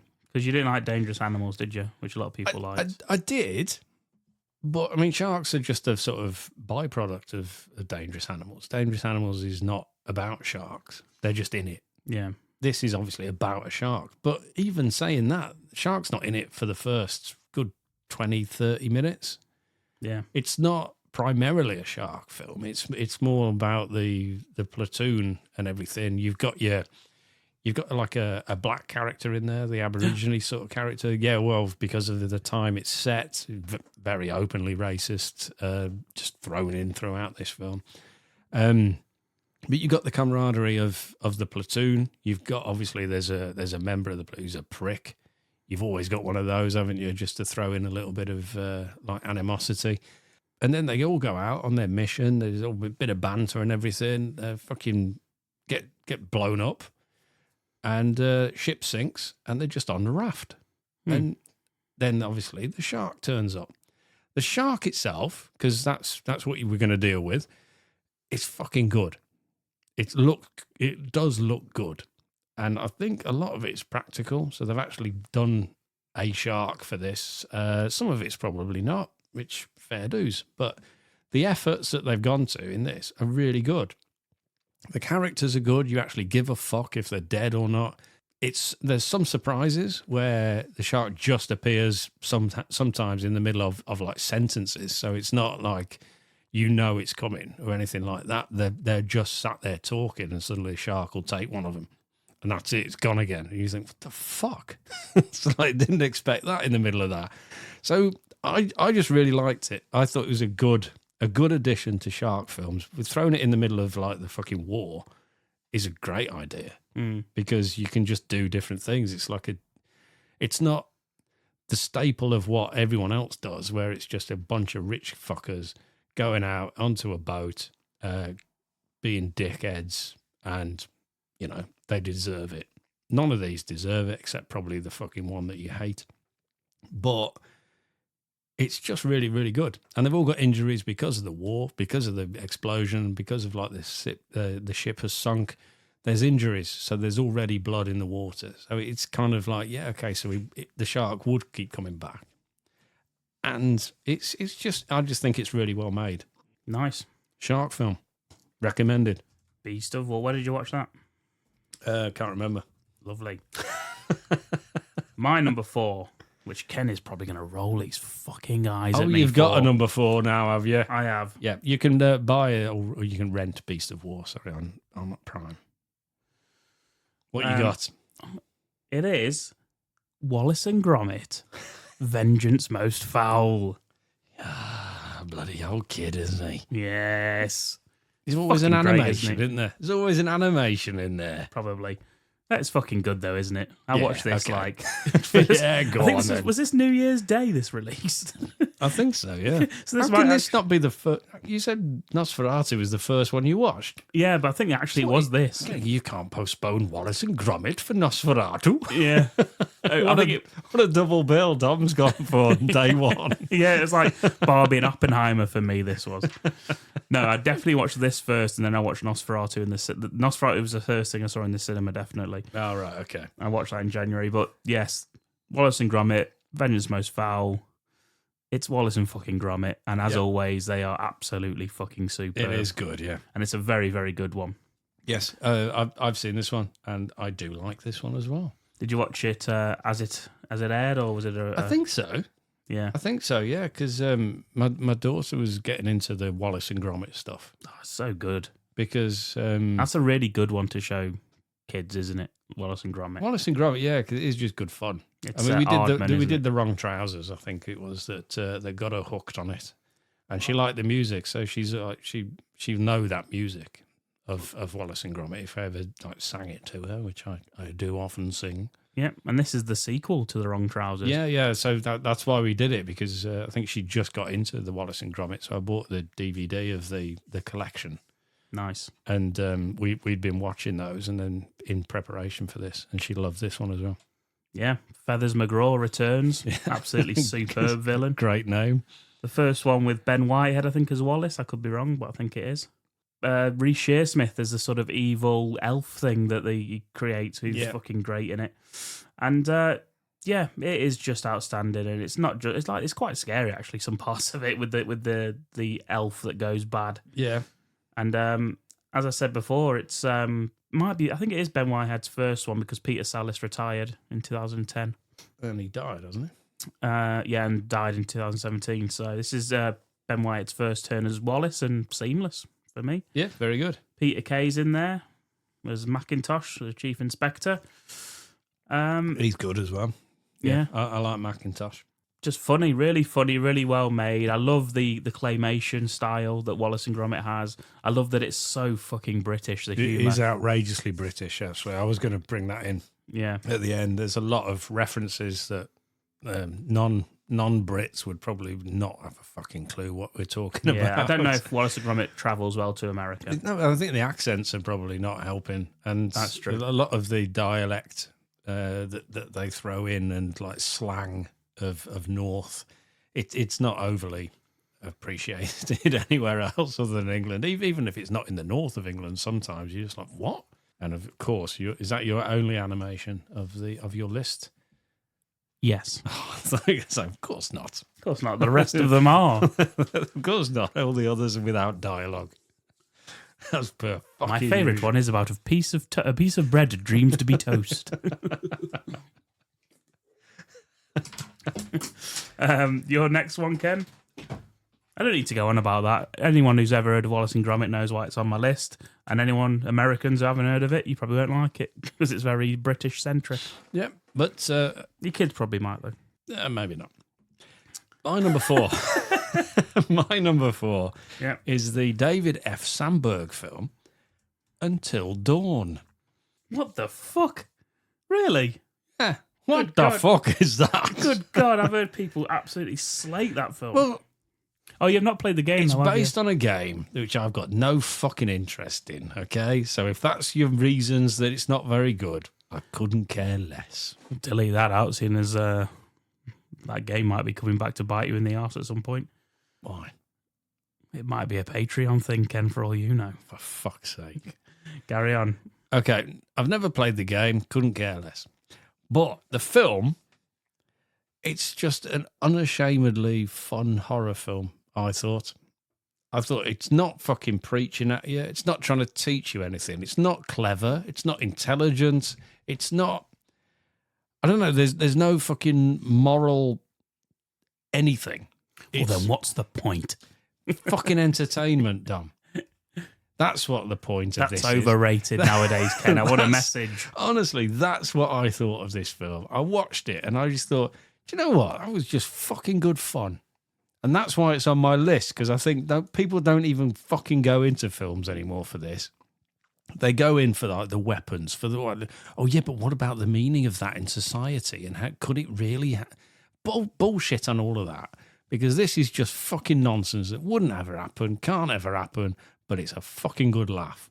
And I enjoyed it. I enjoyed the death scenes. I enjoyed the characters, the fucking monsters they brought in. And I just thought, I haven't seen a film like this, a new film like this, for fucking ages. And it was just, I say, unashamedly a fun horror film with monsters. And I just fucking enjoyed it. Mhm. That's why it's on my list. I can't give you any in-depth reasoning. There's not an intellectual discussion on it. I just thought that was good fun. And I really enjoyed watching it.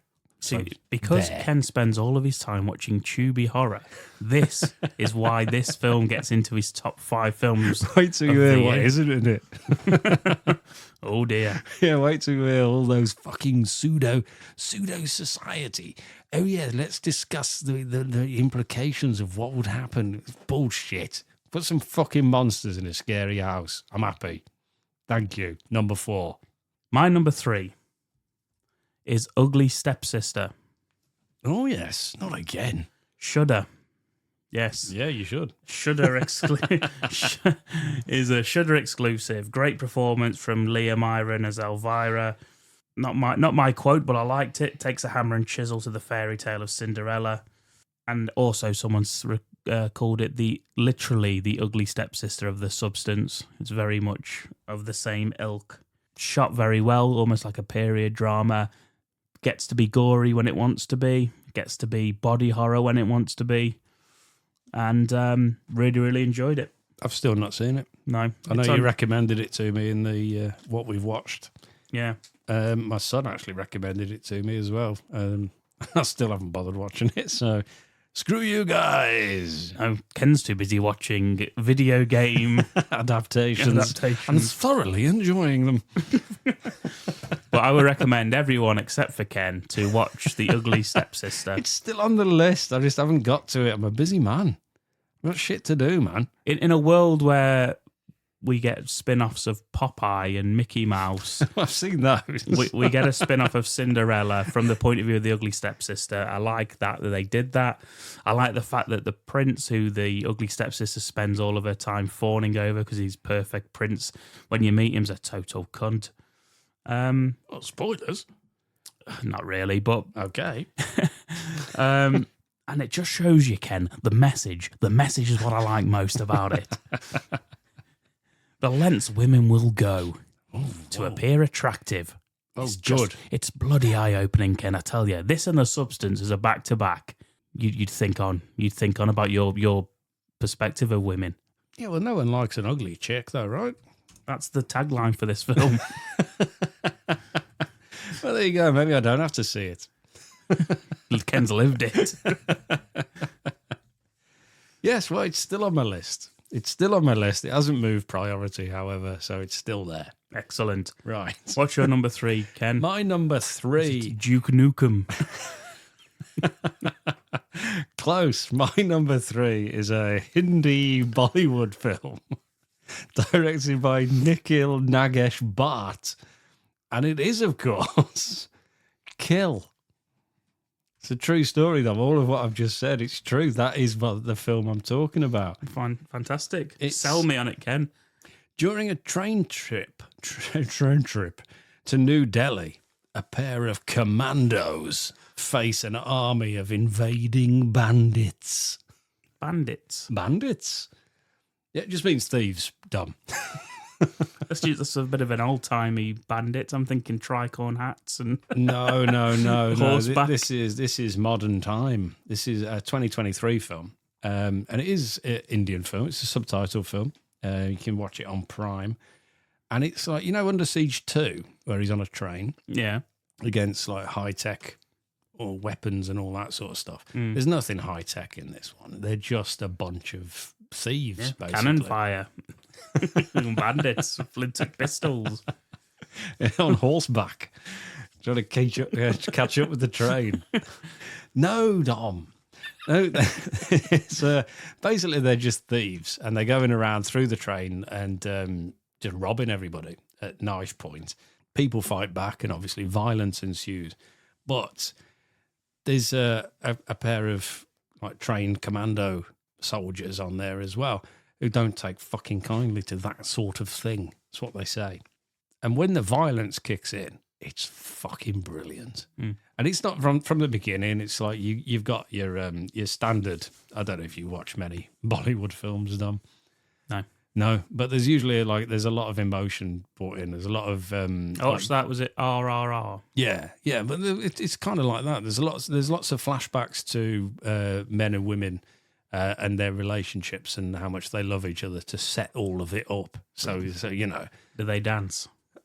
there is no dance. I don't know actually if there is a flashback to a dance scene. Because there is dance in RRR. Yeah. This is not in that typical Bollywood style. where in the middle of a fight they all start to have a bit of a dance and then stab each other at the end. Thankfully not. But there is an awful lot of violence in this. To begin with, like the first half an hour, I was thinking, yeah, it's okay, but like it's not overly violent. I was expecting it to be quite a nasty film from what I'd heard. And after I thought that, it fucking kicks it up a notch, and it really does you got like bone breaking stuff, and you've got like knives in the neck, and they're like drawing it across your flesh and everything, like opening you up properly, and there's like heads being smashed off immovable objects, so their necks are breaking. And I'll open you up properly, all right. That's right, yeah, but with an Indian accent, though. No, you're not going to do it, are you? Good.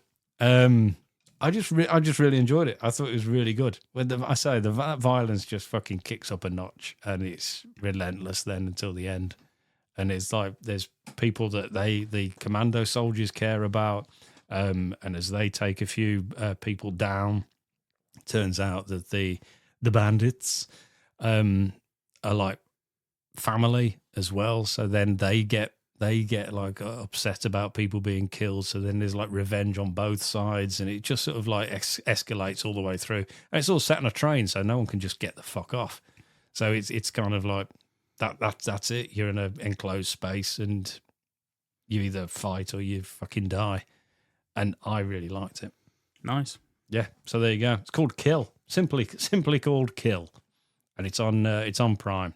I don't know if you can get the dubbed version. I watched the subtitle version, but it's recommended anyway. It's not an awful lot of fucking chat, to be honest, during the fights.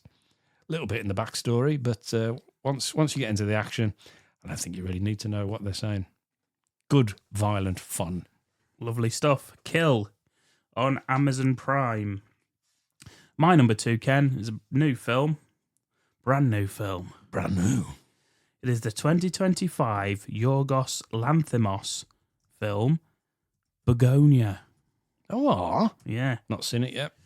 So Probably won't. Yorgos Lanthimos did Dogtooth, The Lobster, Killing of a Sacred Deer, The Favourite, Poor Things and Kinds of Kindness. The last 3 starred Emma Stone, who returns here for a 4th collaboration with the director. And we've also got Jesse Plemons, who makes anything he's in immediately better. Jesse Ventura.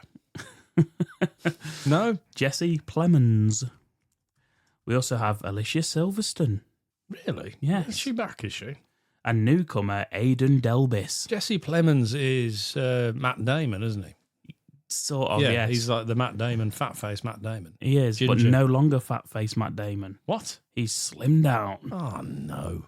So he's now the slim face Matt Damon. Yeah. Oh, okay. As long as I know They've who he swapped roles. is. As long as I know which one he is. This was produced by Ari Aster and Emma Stone herself. And it's an English language remake of the 2003 South Korean film Save the Green Planet. Oh, you're fucking joking. I love that film. I didn't fucking Whoa. know. Yeah. Sorry. It sounds like I've just woken up. But... Shouted that down the fucking mic at me there. Oh, fuck's sake, man.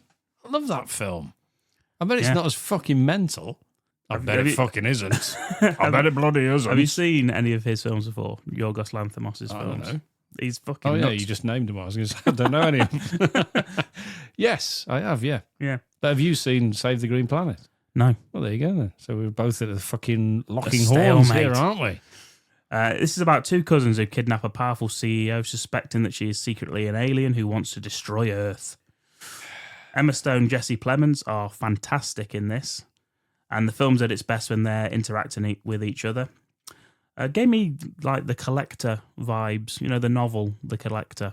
Oh, yeah, it's my favourite book. Yeah, it gave me vibes of that, not just with the abduction trope that happens when Jesse and his cousin kidnap the CEO, but just the characters as well. You got the scene of them all eating together is perfect in how it unfolds. The tension built by the performances of not only Plemons and Stone, but also Aidan Delbis, he's a neurodivergent actor, but he does great with what he's given. And Emma Stone should be winning awards for her performance in this. She is that good in this. Very well directed by Yorgos, as he does with all his films. Cinematography is what you'd expect from him. He's got a fantastic score. And it somehow manages to be funny, depressing, and uneasy all at the same time. And I also, you know me, Ken, I love minimal location, small cast, talky films. Those are my wheelhouse right there. A lot of this is in the basement of the farmhouse where Emma Stone's tied up and Plemons and her are chatting. And then, a lot of just sitting around talking for the first hour or so. The film keeps you guessing right until the end. And you really have no idea where it's taking you, which is rare when you watch the amount of films that we've watched. Obviously, you'll not have this because you've seen the original, but Well, no. I mean, I've got the original. I've not seen it for a long, long time. I think the ending's going to split opinion. You'll either love it or hate it. I just wanted a definitive answer on if she's an alien or not. I didn't want, there's this trend nowadays that everyone loves an ambiguous ending, and I'm glad they do answer whether she is or not. That's brave filmmaking to me, Ken. You can write that down. It was written by the director of Save the Green Planet. Well, the English... Begonia. Yeah. Yeah. Nice. So good. I'm glad he actually had something to do with it. I was just there thinking, well, I don't even know if he ever did anything else. But Yeah. he he was involved in it. So I guess I can give it a pass, Dom. Yeah, and the final few scenes are very, very good. That there's no dialogue, just visuals. Says all it needs to say. Well, okay. In that case, we'll swap. I'll watch Begonia if you watch Save the Green Planet. I will, And then we'll reconvene and we'll discuss which one was better. Okay then. That's just got I don't know if that's got a new Blu-ray release. Actually, Save the Green Planet, probably on the back of this. Then, if I didn't realise that it was a remake of that. Jang Jun Hwan. Oh, yeah, beg your pardon. Yeah, I didn't realise it was a remake of that at all. But This was co-produced by. Yeah. But I just remember it as being it's one of those. It's like on the Tartan Extreme DVDs that I used to get. Mm-hmm. Along with all the other like Korean and the Japanese stuff, and it was watching that, and you just think, what the fucking hell is going on with these people? It's like amazing stuff. Yeah, and as I say, like Jesse Plemons, I do actually think he does make anything he's in better. He's got the sort of Willem Dafoe. I can't think of anything that he's done where he was shit. Even if he's in a shit film, he's the best thing in the shit film. Yeah, I do like him. Yeah, I like him. He was good in. Even in his series of Fargo, which I didn't really like, I thought he was good in it. He was in Civil War, wasn't he? He was, yeah, and people say he was the best thing in that. Yeah, he was. He was a good character in that as well, where you just think... He's got the red glasses, I've seen. You just think, fucking hell. Yeah, yeah, he certainly sticks with you in that film as well. He's not in it for long, but you just think, fucking hell, I wouldn't like to meet that guy. Yeah, and he's in I'm Thinking of Ending Things, which I really like, which is a Charlie Kaufman film. And he's in, and the flip of the coin to that is Date Night, where it's the comedy, and he's the best thing in that. In a film full of comedy actors, he's the funniest thing in it. Excellent. So yeah, I would highly recommend that. And as I say, Emma Stone needs to be winning some awards for her performance because she's very, very good in it. And I've fancied her since Superbad. So, I think we all have. So that's fine. Okay. What is your number 2, Kenneth B. Wilde? My number 2 is a film that I'm going to suggest people don't know.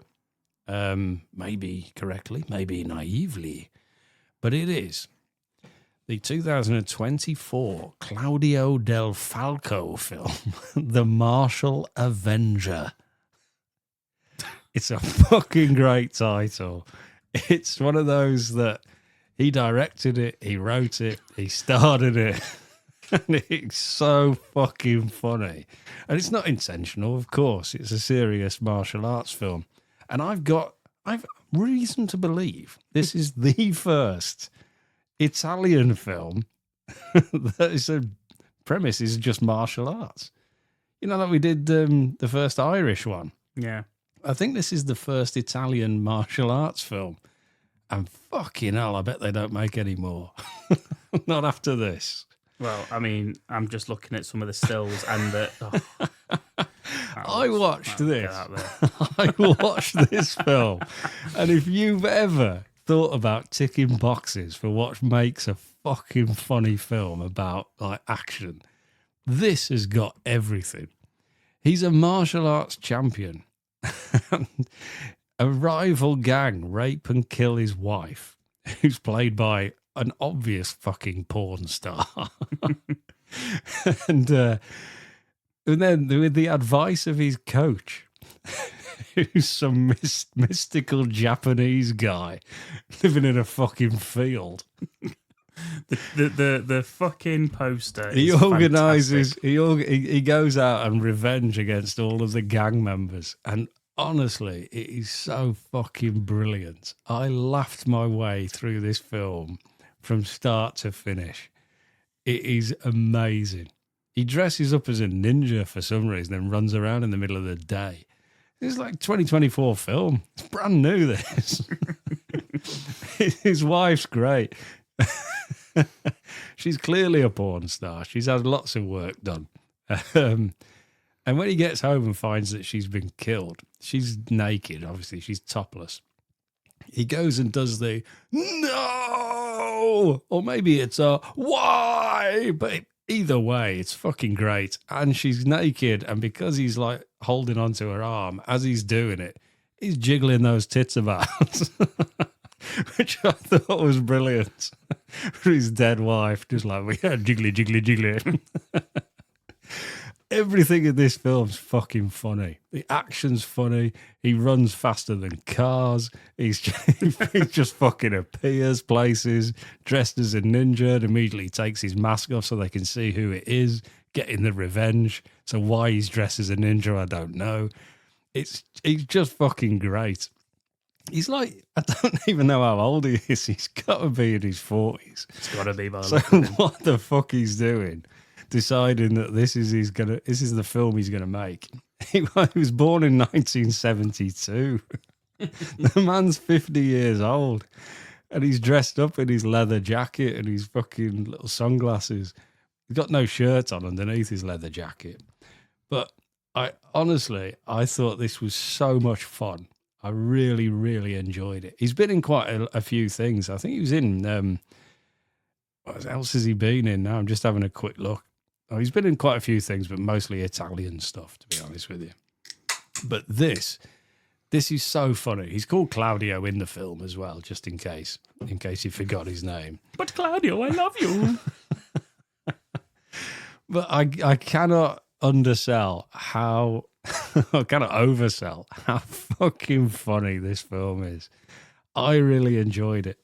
It is a cliche fucking fest of action films. As Dom's just showed me, he's looked up, he's a picture of him.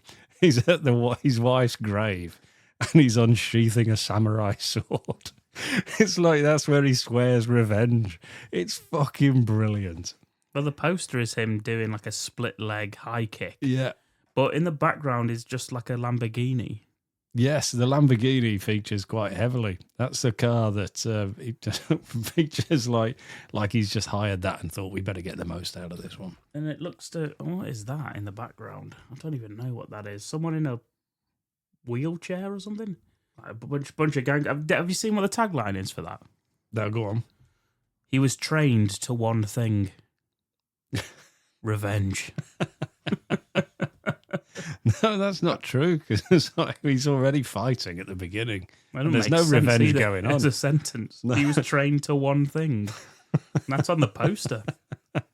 No, but honestly, this film, I really, really do recommend it. If you're listening to us because you like bad films, which I hope you are, because, it's in the title, this is a fucking top level one. And it's made me laugh so much. I was really, really pleased I found this. It's such a shit title as well. And everything about this is funny. His acting's funny. He's just slow motion walks far too far. We just get to watch him walk for a long time. And his master is a ridiculous cliche, a Japanese fucking warrior. And it's just great. Honest, 100% I fucking recommend this to you. Really, really liked it. The Martial Avenger. Superb. That's on the list for myself. My number one, Ken. Here we go. Number one is the horror film Bring Her Back. Ooh. The Filippo brothers have done it again. Really? Because you already mentioned this one as well, didn't you? I wasn't sure whether it was going to be. Yeah. This is in my honorary mentions. Yeah, this is... Which somehow drops lower than the Martial Avenger. Yeah, that's right. Your fucking lists. This is the guys who did Talk to Me. Do you know what this means? This means we have not duplicated. Non-duplicatus. Yeah. First year I can fucking remember. I think last year we didn't either. Okay, then. Can't remember last year. Yes, this Stuckmanizer, or whatever your name is, this is how a YouTuber does a fucking horror film. Agreed. It's dark, depressing, heartbreaking look at loss, abuse, and grief. It's fucking bleak and never lets up once. Still, Merry Christmas and Happy New Year. Sally Hawkins, I was going on about when I covered this in the episode. It's covered in films we watched in whatever month. But I'll say it again, she is fantastic in this as the woman who adopts the two children. She is. But the whole cast is very good, though. You may know her as Mrs. Brown from Paddington. Yes. You got Sora Wong and Billy Barrett. They're the two kids. They're very good in it. There's one excellent kill scene. And again, it's gory when it needs to be, and it doesn't hold back when it wants to make you squirm in your seat. And it's all in when it does that. There's a small child in it that's just fucking creepy as fuck and terrifying. I'm not sure what's going on with that kid. Yeah. And I just love the mood and the tone that it's set, and it's just bleak, and I love things like that. And I think this was a fantastic. This is my favourite horror film of the year, and that's why it's my number one. Okay. I mean, I think it probably is the best horror film of the year. I say it was in my honourable mentions, but you're not getting past The Martial Avenger, unfortunately. Yeah, Shiver Me Timbers was close to my number one, but I couldn't put it there. What's your number one then, Ken? My number one is the Gareth Evans, director of The Raid and Raid 2, starring Tom Hardy and Forrest Whitaker, and it is Havoc. And it's the age-old story of a drug deal gone wrong, and a battered and bruised detective must get his way through the criminal underworld to rescue a politician's son. And in doing so, ensnared in a deep web of corruption and conspiracy. Violence, Dom. That's what led me to this. It's Gareth Evans. I fucking love the Raid films. Yeah. He did the Gangs of London as well, which also love that as a series. It's got Tom Hardy in it, who can fucking put himself about a bit as well in the real world. That's what they say. And the thing about these sort of films is I like films that look like they fucking hurt. And this doesn't half look like it fucking hurts. Everybody in this film looks like they get hurt at some point. Really, really liked it. I watched it twice, actually, in 2 days. I watched it the day it came out with the wife, who I sold it on the premise of it's got Tom Hardy in it. Nice. And the Gangs of London. So I threw that at her. Timothy Oliphant. And yeah, the old Oliphant himself's in it. She was not too much of a fan of it, to be honest, due to its too violence, which I kind of knew would happen, but I was happy with that sacrifice. Yeah. And then the day after, I watched it again when my son came round. So we watched it together the day after. And he was a much more welcoming audience member. So I just fucking I love the way that he does stuff, Gareth Evans. I love the violence he puts out there. And obviously, you're only as good as the people doing it. And the whole cast and everybody that joins in this is just fucking brilliant. Stunt team are amazing. The fight scenes are great. And it's pretty much relentless. Once it starts, it's a fucking relentless film. And it just goes on and on and on. You get little bits of like chat. And I think it's set at Christmas. Oh, here we fucking go. I think it is, because he buys a present, and it's either, I'm going to say this now, and it'll turn out that it's his daughter's birthday. Yeah. It's got fuck all to do with Christmas. Even if it was his daughter's birthday, it'd have more in common with Christmas than The Last Boy Scout did. Which is what I often think is a Christmas film, if a present gets bought at any time. No, I just think it's really, really good fun. It's got good villains in it as well. So like we've got a female fighter as well. And she's fucking great. Everything in this film I really enjoyed. The violence in it. There's a nightclub scene, and it's just fucking excellent. You got people being thrown across the camera. That's how they get introduced to the scene. As the camera's like going the one take sort of pan. And then it pans back. You get somebody just thrown through a table, and that's how that they get introduced. And it's just really, really well done. And I was always looking forward to Gareth Evans' new stuff, and this is just again superb. I don't think it's quite as good as the Raid films, due to perhaps the teams that he's working with, and the ability that he's got there. But it's still bone crunching brutality and very, very good fun. Really enjoyed it. And that is a Netflix film. Superb. What you got honourable mentions? Honourable mentions have you got? Well, you got any? I have. Go for it. Alien Romulus. Okay. Really enjoyed it. Return to form for the Alien franchise in a world where we've got just terrible upon terrible Predator films. It's nice to see Alien go back and be a horror film again, not like the fucking like pet of the Predators. So yeah, Alien Romulus. I've not seen the new Predator, so I don't know. I've seen Romulus. That was pretty good. Yeah, I did like it a lot. Mine, I've got a ballerina from the John Wick universe. Yeah, Ana de Armas. Beautiful. Yes, she is beautiful, but however, I just don't believe that she could hurt people quite as much as she does in this film. What about emotionally, Ken? Oh, she was hurting me emotionally every second of the film. Yes. Knowing I could never have her. And possess her and keep her in my basement. What is love? That's what she'd ask. No, I mean, it is good. I don't think it needs to have Keanu Reeves in it quite as much as he is. And, is he in it? I will point out, I'm going to point out again, he's not a good actor, people. Oh, Keanu Reeves. I know he... Why do you keep having to bring this up? Because he's in it and he's the worst thing in it. It's like I can't even deliver a line without it sounding sarcastic. It's like he's just taking the piss. Whoa. But yeah, that's his best line. It's a good film. It's a good film. It is good. It's good violence. But however, it's one of those where if she just had a gun, great. But the fact that she's taking on men 3 times her size in a fist fight and winning, not having it. Sorry.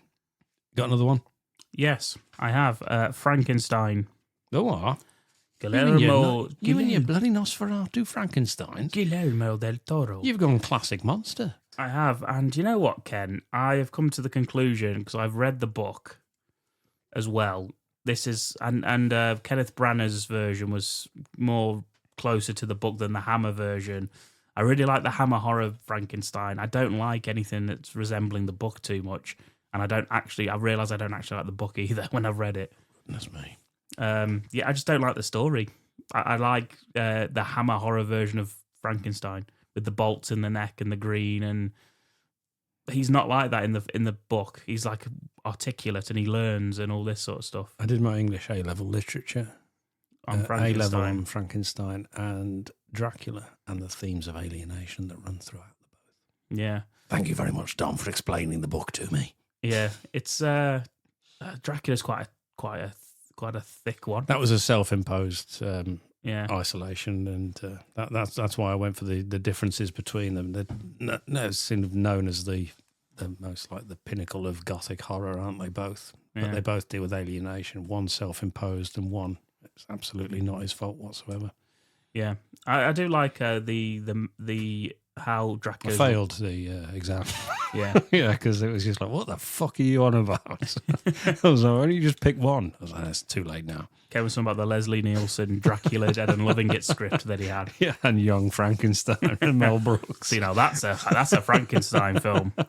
Yeah, totally fucked it up. But like the stuff, like all the iconic things you think that's why I'm doing this and not teaching English language in schools. All the iconic things you associate with Frankenstein, with the electricity and all that sort of stuff. I mean, we've got we've got an actual bit of dialogue from that film in our podcast every single week.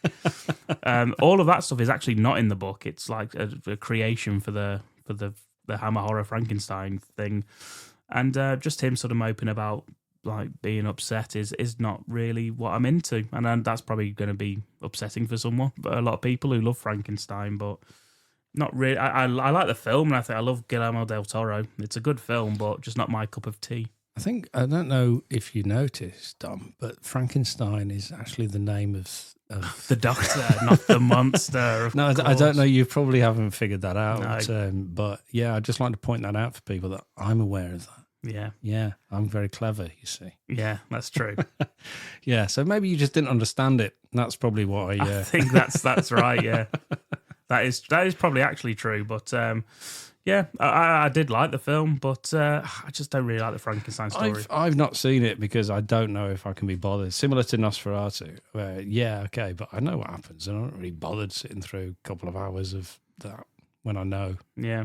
So yeah, it probably is. It looks beautiful. Probably is very, very good and everything, but How many of them can you sit through?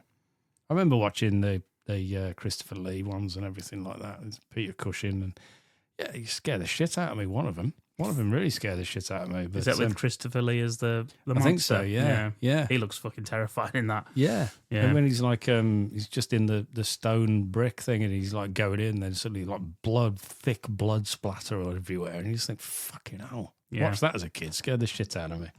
I also thought the Branagh one was boring. With De Niro as the monster. Yeah, again, it's more creature focused, isn't it? And his, and the conflicting emotions of Papa, why'd you leave me? All this sort of stuff. Yeah. Where's the bride with the lightning bolt hairstyle? That's what I want to see. Sexy. Yeah. Yeah, I'd watch that. Salma Hayek. Yeah. Oh. And I quite like the Dracula, the novel, by the way. I like the way it's written. It's written in sort of newspaper clippings and letters, isn't it? I can't remember what that's called, that style. Just a sort of name, isn't it, for that sort of style of writing? I don't know. I did it at A-level. And I fucking failed, I told you. Wasted everyone's time. Got kicked out of the school, everything. But I tell you what, if you fucking love the Mary Shelley book, you'll bloody love this, I tell you. Really? I didn't even know she wrote Dracula. Fantastic. I failed. Your next one, Kent? My next one is Sinners. Let's throw Sinners out there. Yeah, I mean, I haven't seen this. I have. I'm not bothered. Yeah. How about that, listeners? I'm not actually that bothered. I Well- saw it. I thought, that was pretty good. Oh, well. Yeah. I tell a lie. Actually, Ken, I watched the first 15 minutes and turned it off. Yeah. It's a long old fucking Because I film. realised I still had 6 hours left to watch. It's a long old film. This is one that I started watching with the wife as well, and she fucked off as well, and then asked me what happened at the end. I said, "Oh yeah, there were vampires." She was like, "Oh fuck that." Yeah. So she was glad that she didn't watch all of it. Doesn't it go like musical at one point though? Or It's like all musical. It's like the first hours, like the fucking Blues Brothers trying to get the band back together, and you think, "Well, you fucking get on with it." No, what the fuck is the point of this? I got to like the train station bit and I was like, I can't be arsed. Yeah, I don't like Jordan playing a dual character. There's absolutely no fucking need for him to They're be twins. Yeah. Why? Yeah. And I've seen the interview with the director telling us it's all about the dichotomy of the twins. It's like, fuck that. Just get someone else to play it. Is this the one you're saying would annoy people that's not in your top 5? Yeah, probably. Yeah. I know people fucking love this. They do, and they say go that for if you people that don't like it, then it's because you don't understand it. Yeah. And I do understand it. And I understand it's about the rich heritage of the black music and all of that. And they show that in a scene that goes on painfully long and bring in disco music in the middle of the fucking past. Because we have a montage scene of the progression of music in the black community. Understood. However, what's that got to do with vampires? We've already done all this, right? Where the first half's nothing to do with vampires. That was Dusk Till Dawn. What's this got to do with vampires at the beginning? It seems very boring. And I only stuck with it because I was waiting for the vampire bit. Jack O'Connell, great. Michael B. Jordan, he's actually great as well. He's good in both roles. And he does very well in doing the little differences between each of the twins. Understood that was what he was supposed to be doing. But it just took too long to get to that point. And I don't think you need to be building a film for an hour. Yeah. You can build it for half an hour. That's fine. Again, that's okay. That is just moving the plot along. But there was a lot of backstory to the twins and what they were up to. And I don't think it was necessary. Yeah, I mean, I can't really have a massive opinion because I haven't watched it start to finish. But I will say I did see the Jack O'Connell bit where he shows himself to be the vampire in that farmhouse with the family, which I thought was great. I will tell you, though, that if Tom Ellis was doing this list with us, this would 100% be in his bottom 5 because he hated this film. I can appreciate it's a good film. Yeah. I know it's a good film, but I didn't find it interesting enough to be in the top 5. I've put it in this just so we can discuss it, so people can't say, I can't believe you haven't even fucking mentioned that. So that's why I am mentioning it. I'm still probably going to get people saying, I can't believe you fucking mentioned it like that. Yeah. but still, it's close to being in the top 5, but it's just not good enough throughout. No. What I will say is that the people whose opinion on horror films I trust, yourself and Tom being two of them, have both said they didn't really enjoy it, or they can appreciate it but didn't enjoy it. So, and I don't really want to sit through a film that's that long that most of the people I know didn't enjoy it, who I respect. It's good. When the vampires turn up, it's good. It's good. There's a few laughs in it, but ultimately it seems a bit too long for what it is, and there's a lot of it that I just thought, okay. Yeah. I'll probably not watch it ever again. Yeah. So there you go. That's another one. You got another honourable? I do, yeah. It's Black Phone 2. Not seen it? Yeah, you didn't like the Black Phone, did you, the first one? Or you weren't crazy on it, at least? I kind of, again, it's one of those that I saw it and I thought, yeah, okay. But it seems a bit like he's just sat in a chair. That's the majority of the film, is he sat in a chair without his shirt on, wearing a fucking mask. Yeah, it's a cool mask, though. With Heart Eyes have got the goofy, at least this is kind of cool looking with the half mask. I loved Ethan Hawke in the first one. They somehow managed to get him back in this one. This is not as good as the first one for me. It's still shot well. I still had a pretty decent time watching it. It's pretty forgettable, which is a shame. But Scott Derrickson, he shoots everything well, so that's why it's still in my honourable mentions for best films. But it's a downgrade on the first one, in my opinion. Well, I've not seen it, so I can't join in. It's on my list. I mean, I didn't mind the first one at all. Yeah, I did like the first one. I like Ethan Hawke, mate, elevated that for me, to be fair. And there's a couple of decent jump scares in it. Have you got any others honourable mentions for best? I've got a couple, actually. I've got A Line of Fire. It's fucking incredible. This is almost in my top 5 as well, but I put Martial Avenger in instead. It's very similar in terms of it's an outrageously fucking awful action film. But this one, it's got David A.R. White in it as an ex-FBI agent pulled back into a dangerous world when his former partner's niece asks for his help, who at the end of the film, they become romantically engaged for some reason, although he's like twice her fucking age. Its co-stars our old friend Cuba Gooding Jr. Oh, nice. It's got Jason Patrick in it again, and inexplicably, Jason and Patrick. Scott Baio. What? Yes, Chachi. He's in it as a fucking hitman. And you've got the G-Rod as well, Gabriel Rodriguez. It's fucking awful. He can't even speak. He's brilliant. It, again, is the action film bullshit. It's just awful. Everything in it's terrible. And I loved it. I really did. That's on Prime as well. It's called A Line of Fire. It's got your gang boss who just shoots people by his pool.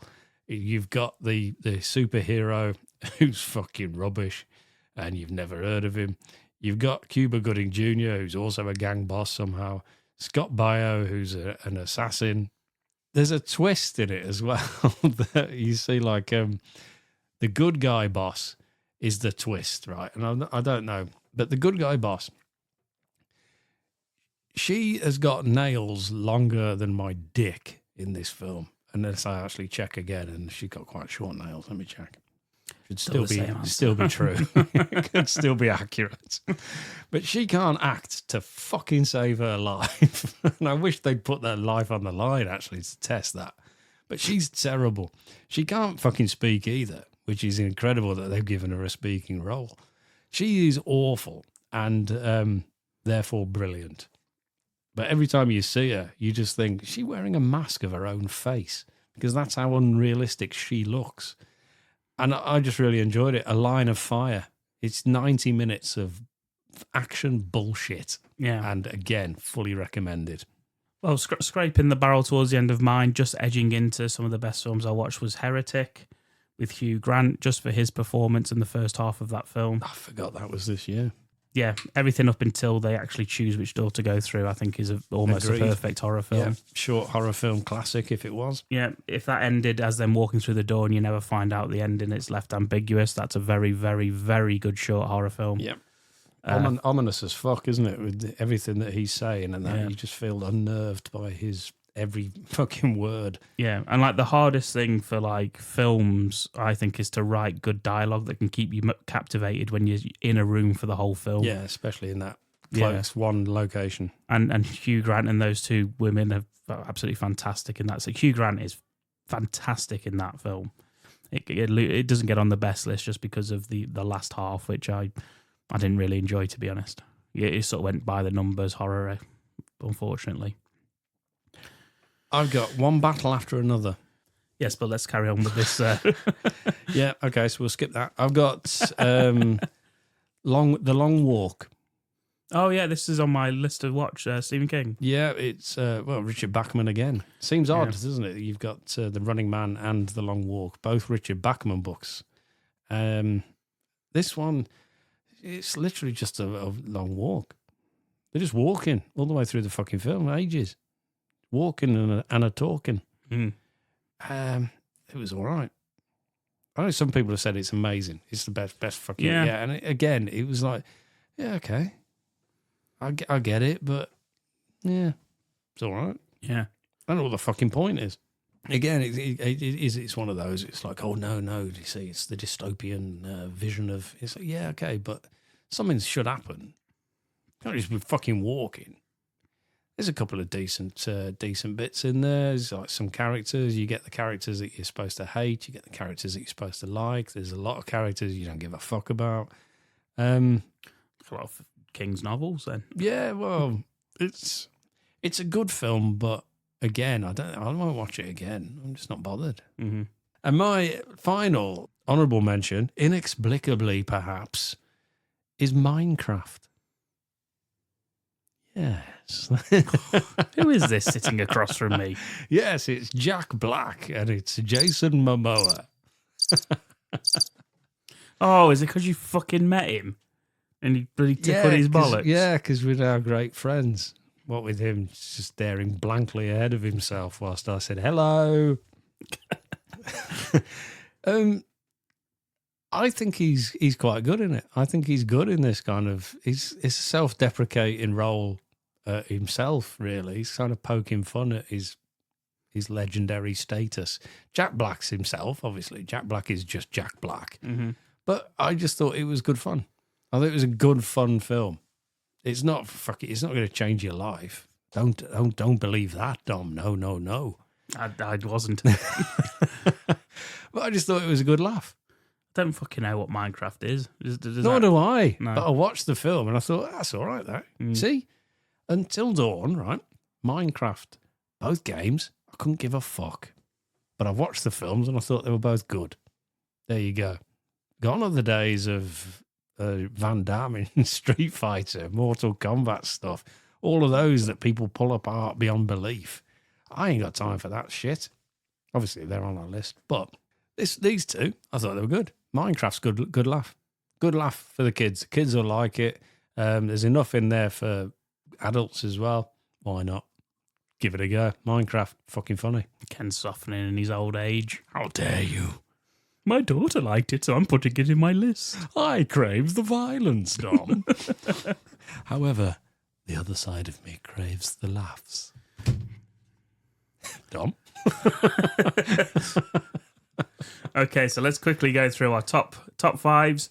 Our top 30 best films. Dom's is number 5, Nosferatu. Number 4, Wallace and Gromit, Vengeance Most Foul.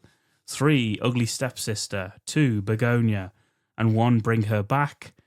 Ken's best is number 5, Beast of War. Number 4, Until Dawn. Number 3, Kill. Number 2, The Martial Avenger. And number 1, the Minecraft movie. Number 1 is Havoc. Very well done, Ken. Fantastic list. Oh, thank you. Thank you, everyone. Thank you. I'm sure you all agree. But don't forget, come on there, get on the social medias. Tell us why we're so fucking wrong. Oh, yeah, it's what you all want to do. It's what you usually do. Just let us know. Let us know how fucking stupid we are for choosing what we've chosen and for discarding what you like more. Yes, indeed. We can't wait to hear from you. Who knows? Maybe one day we'll address it and we'll tell you why we're actually right. And that's why we've got a podcast and you haven't. Unless you have got a podcast, in which case we'll call it a draw. And thank you very much, guys, for listening to us through 2025. Again, the podcast has gone from strength to strength and it's really shot up in listens. We thought we'd hit the ceiling the year before with the massive increase in listens. And this year, like, smashed it out of the water. Maybe halfway through the year, we'd already reached what we'd hit the year before, Yes, I think. yeah, very, very, very positive. So we thought we'd thank you by now charging you for it.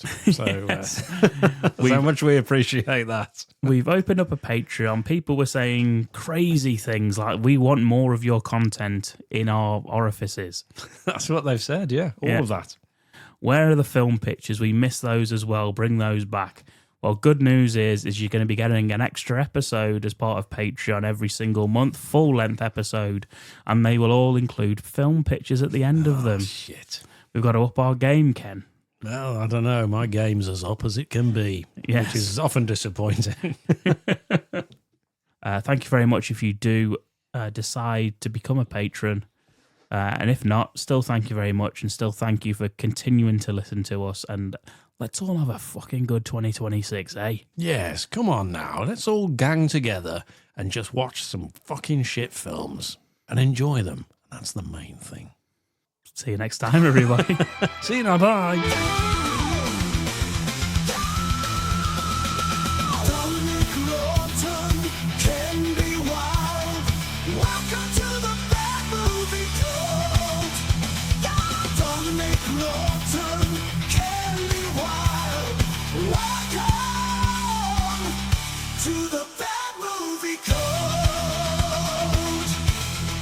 Bad Movie Cult. Fishy Flaps 2013.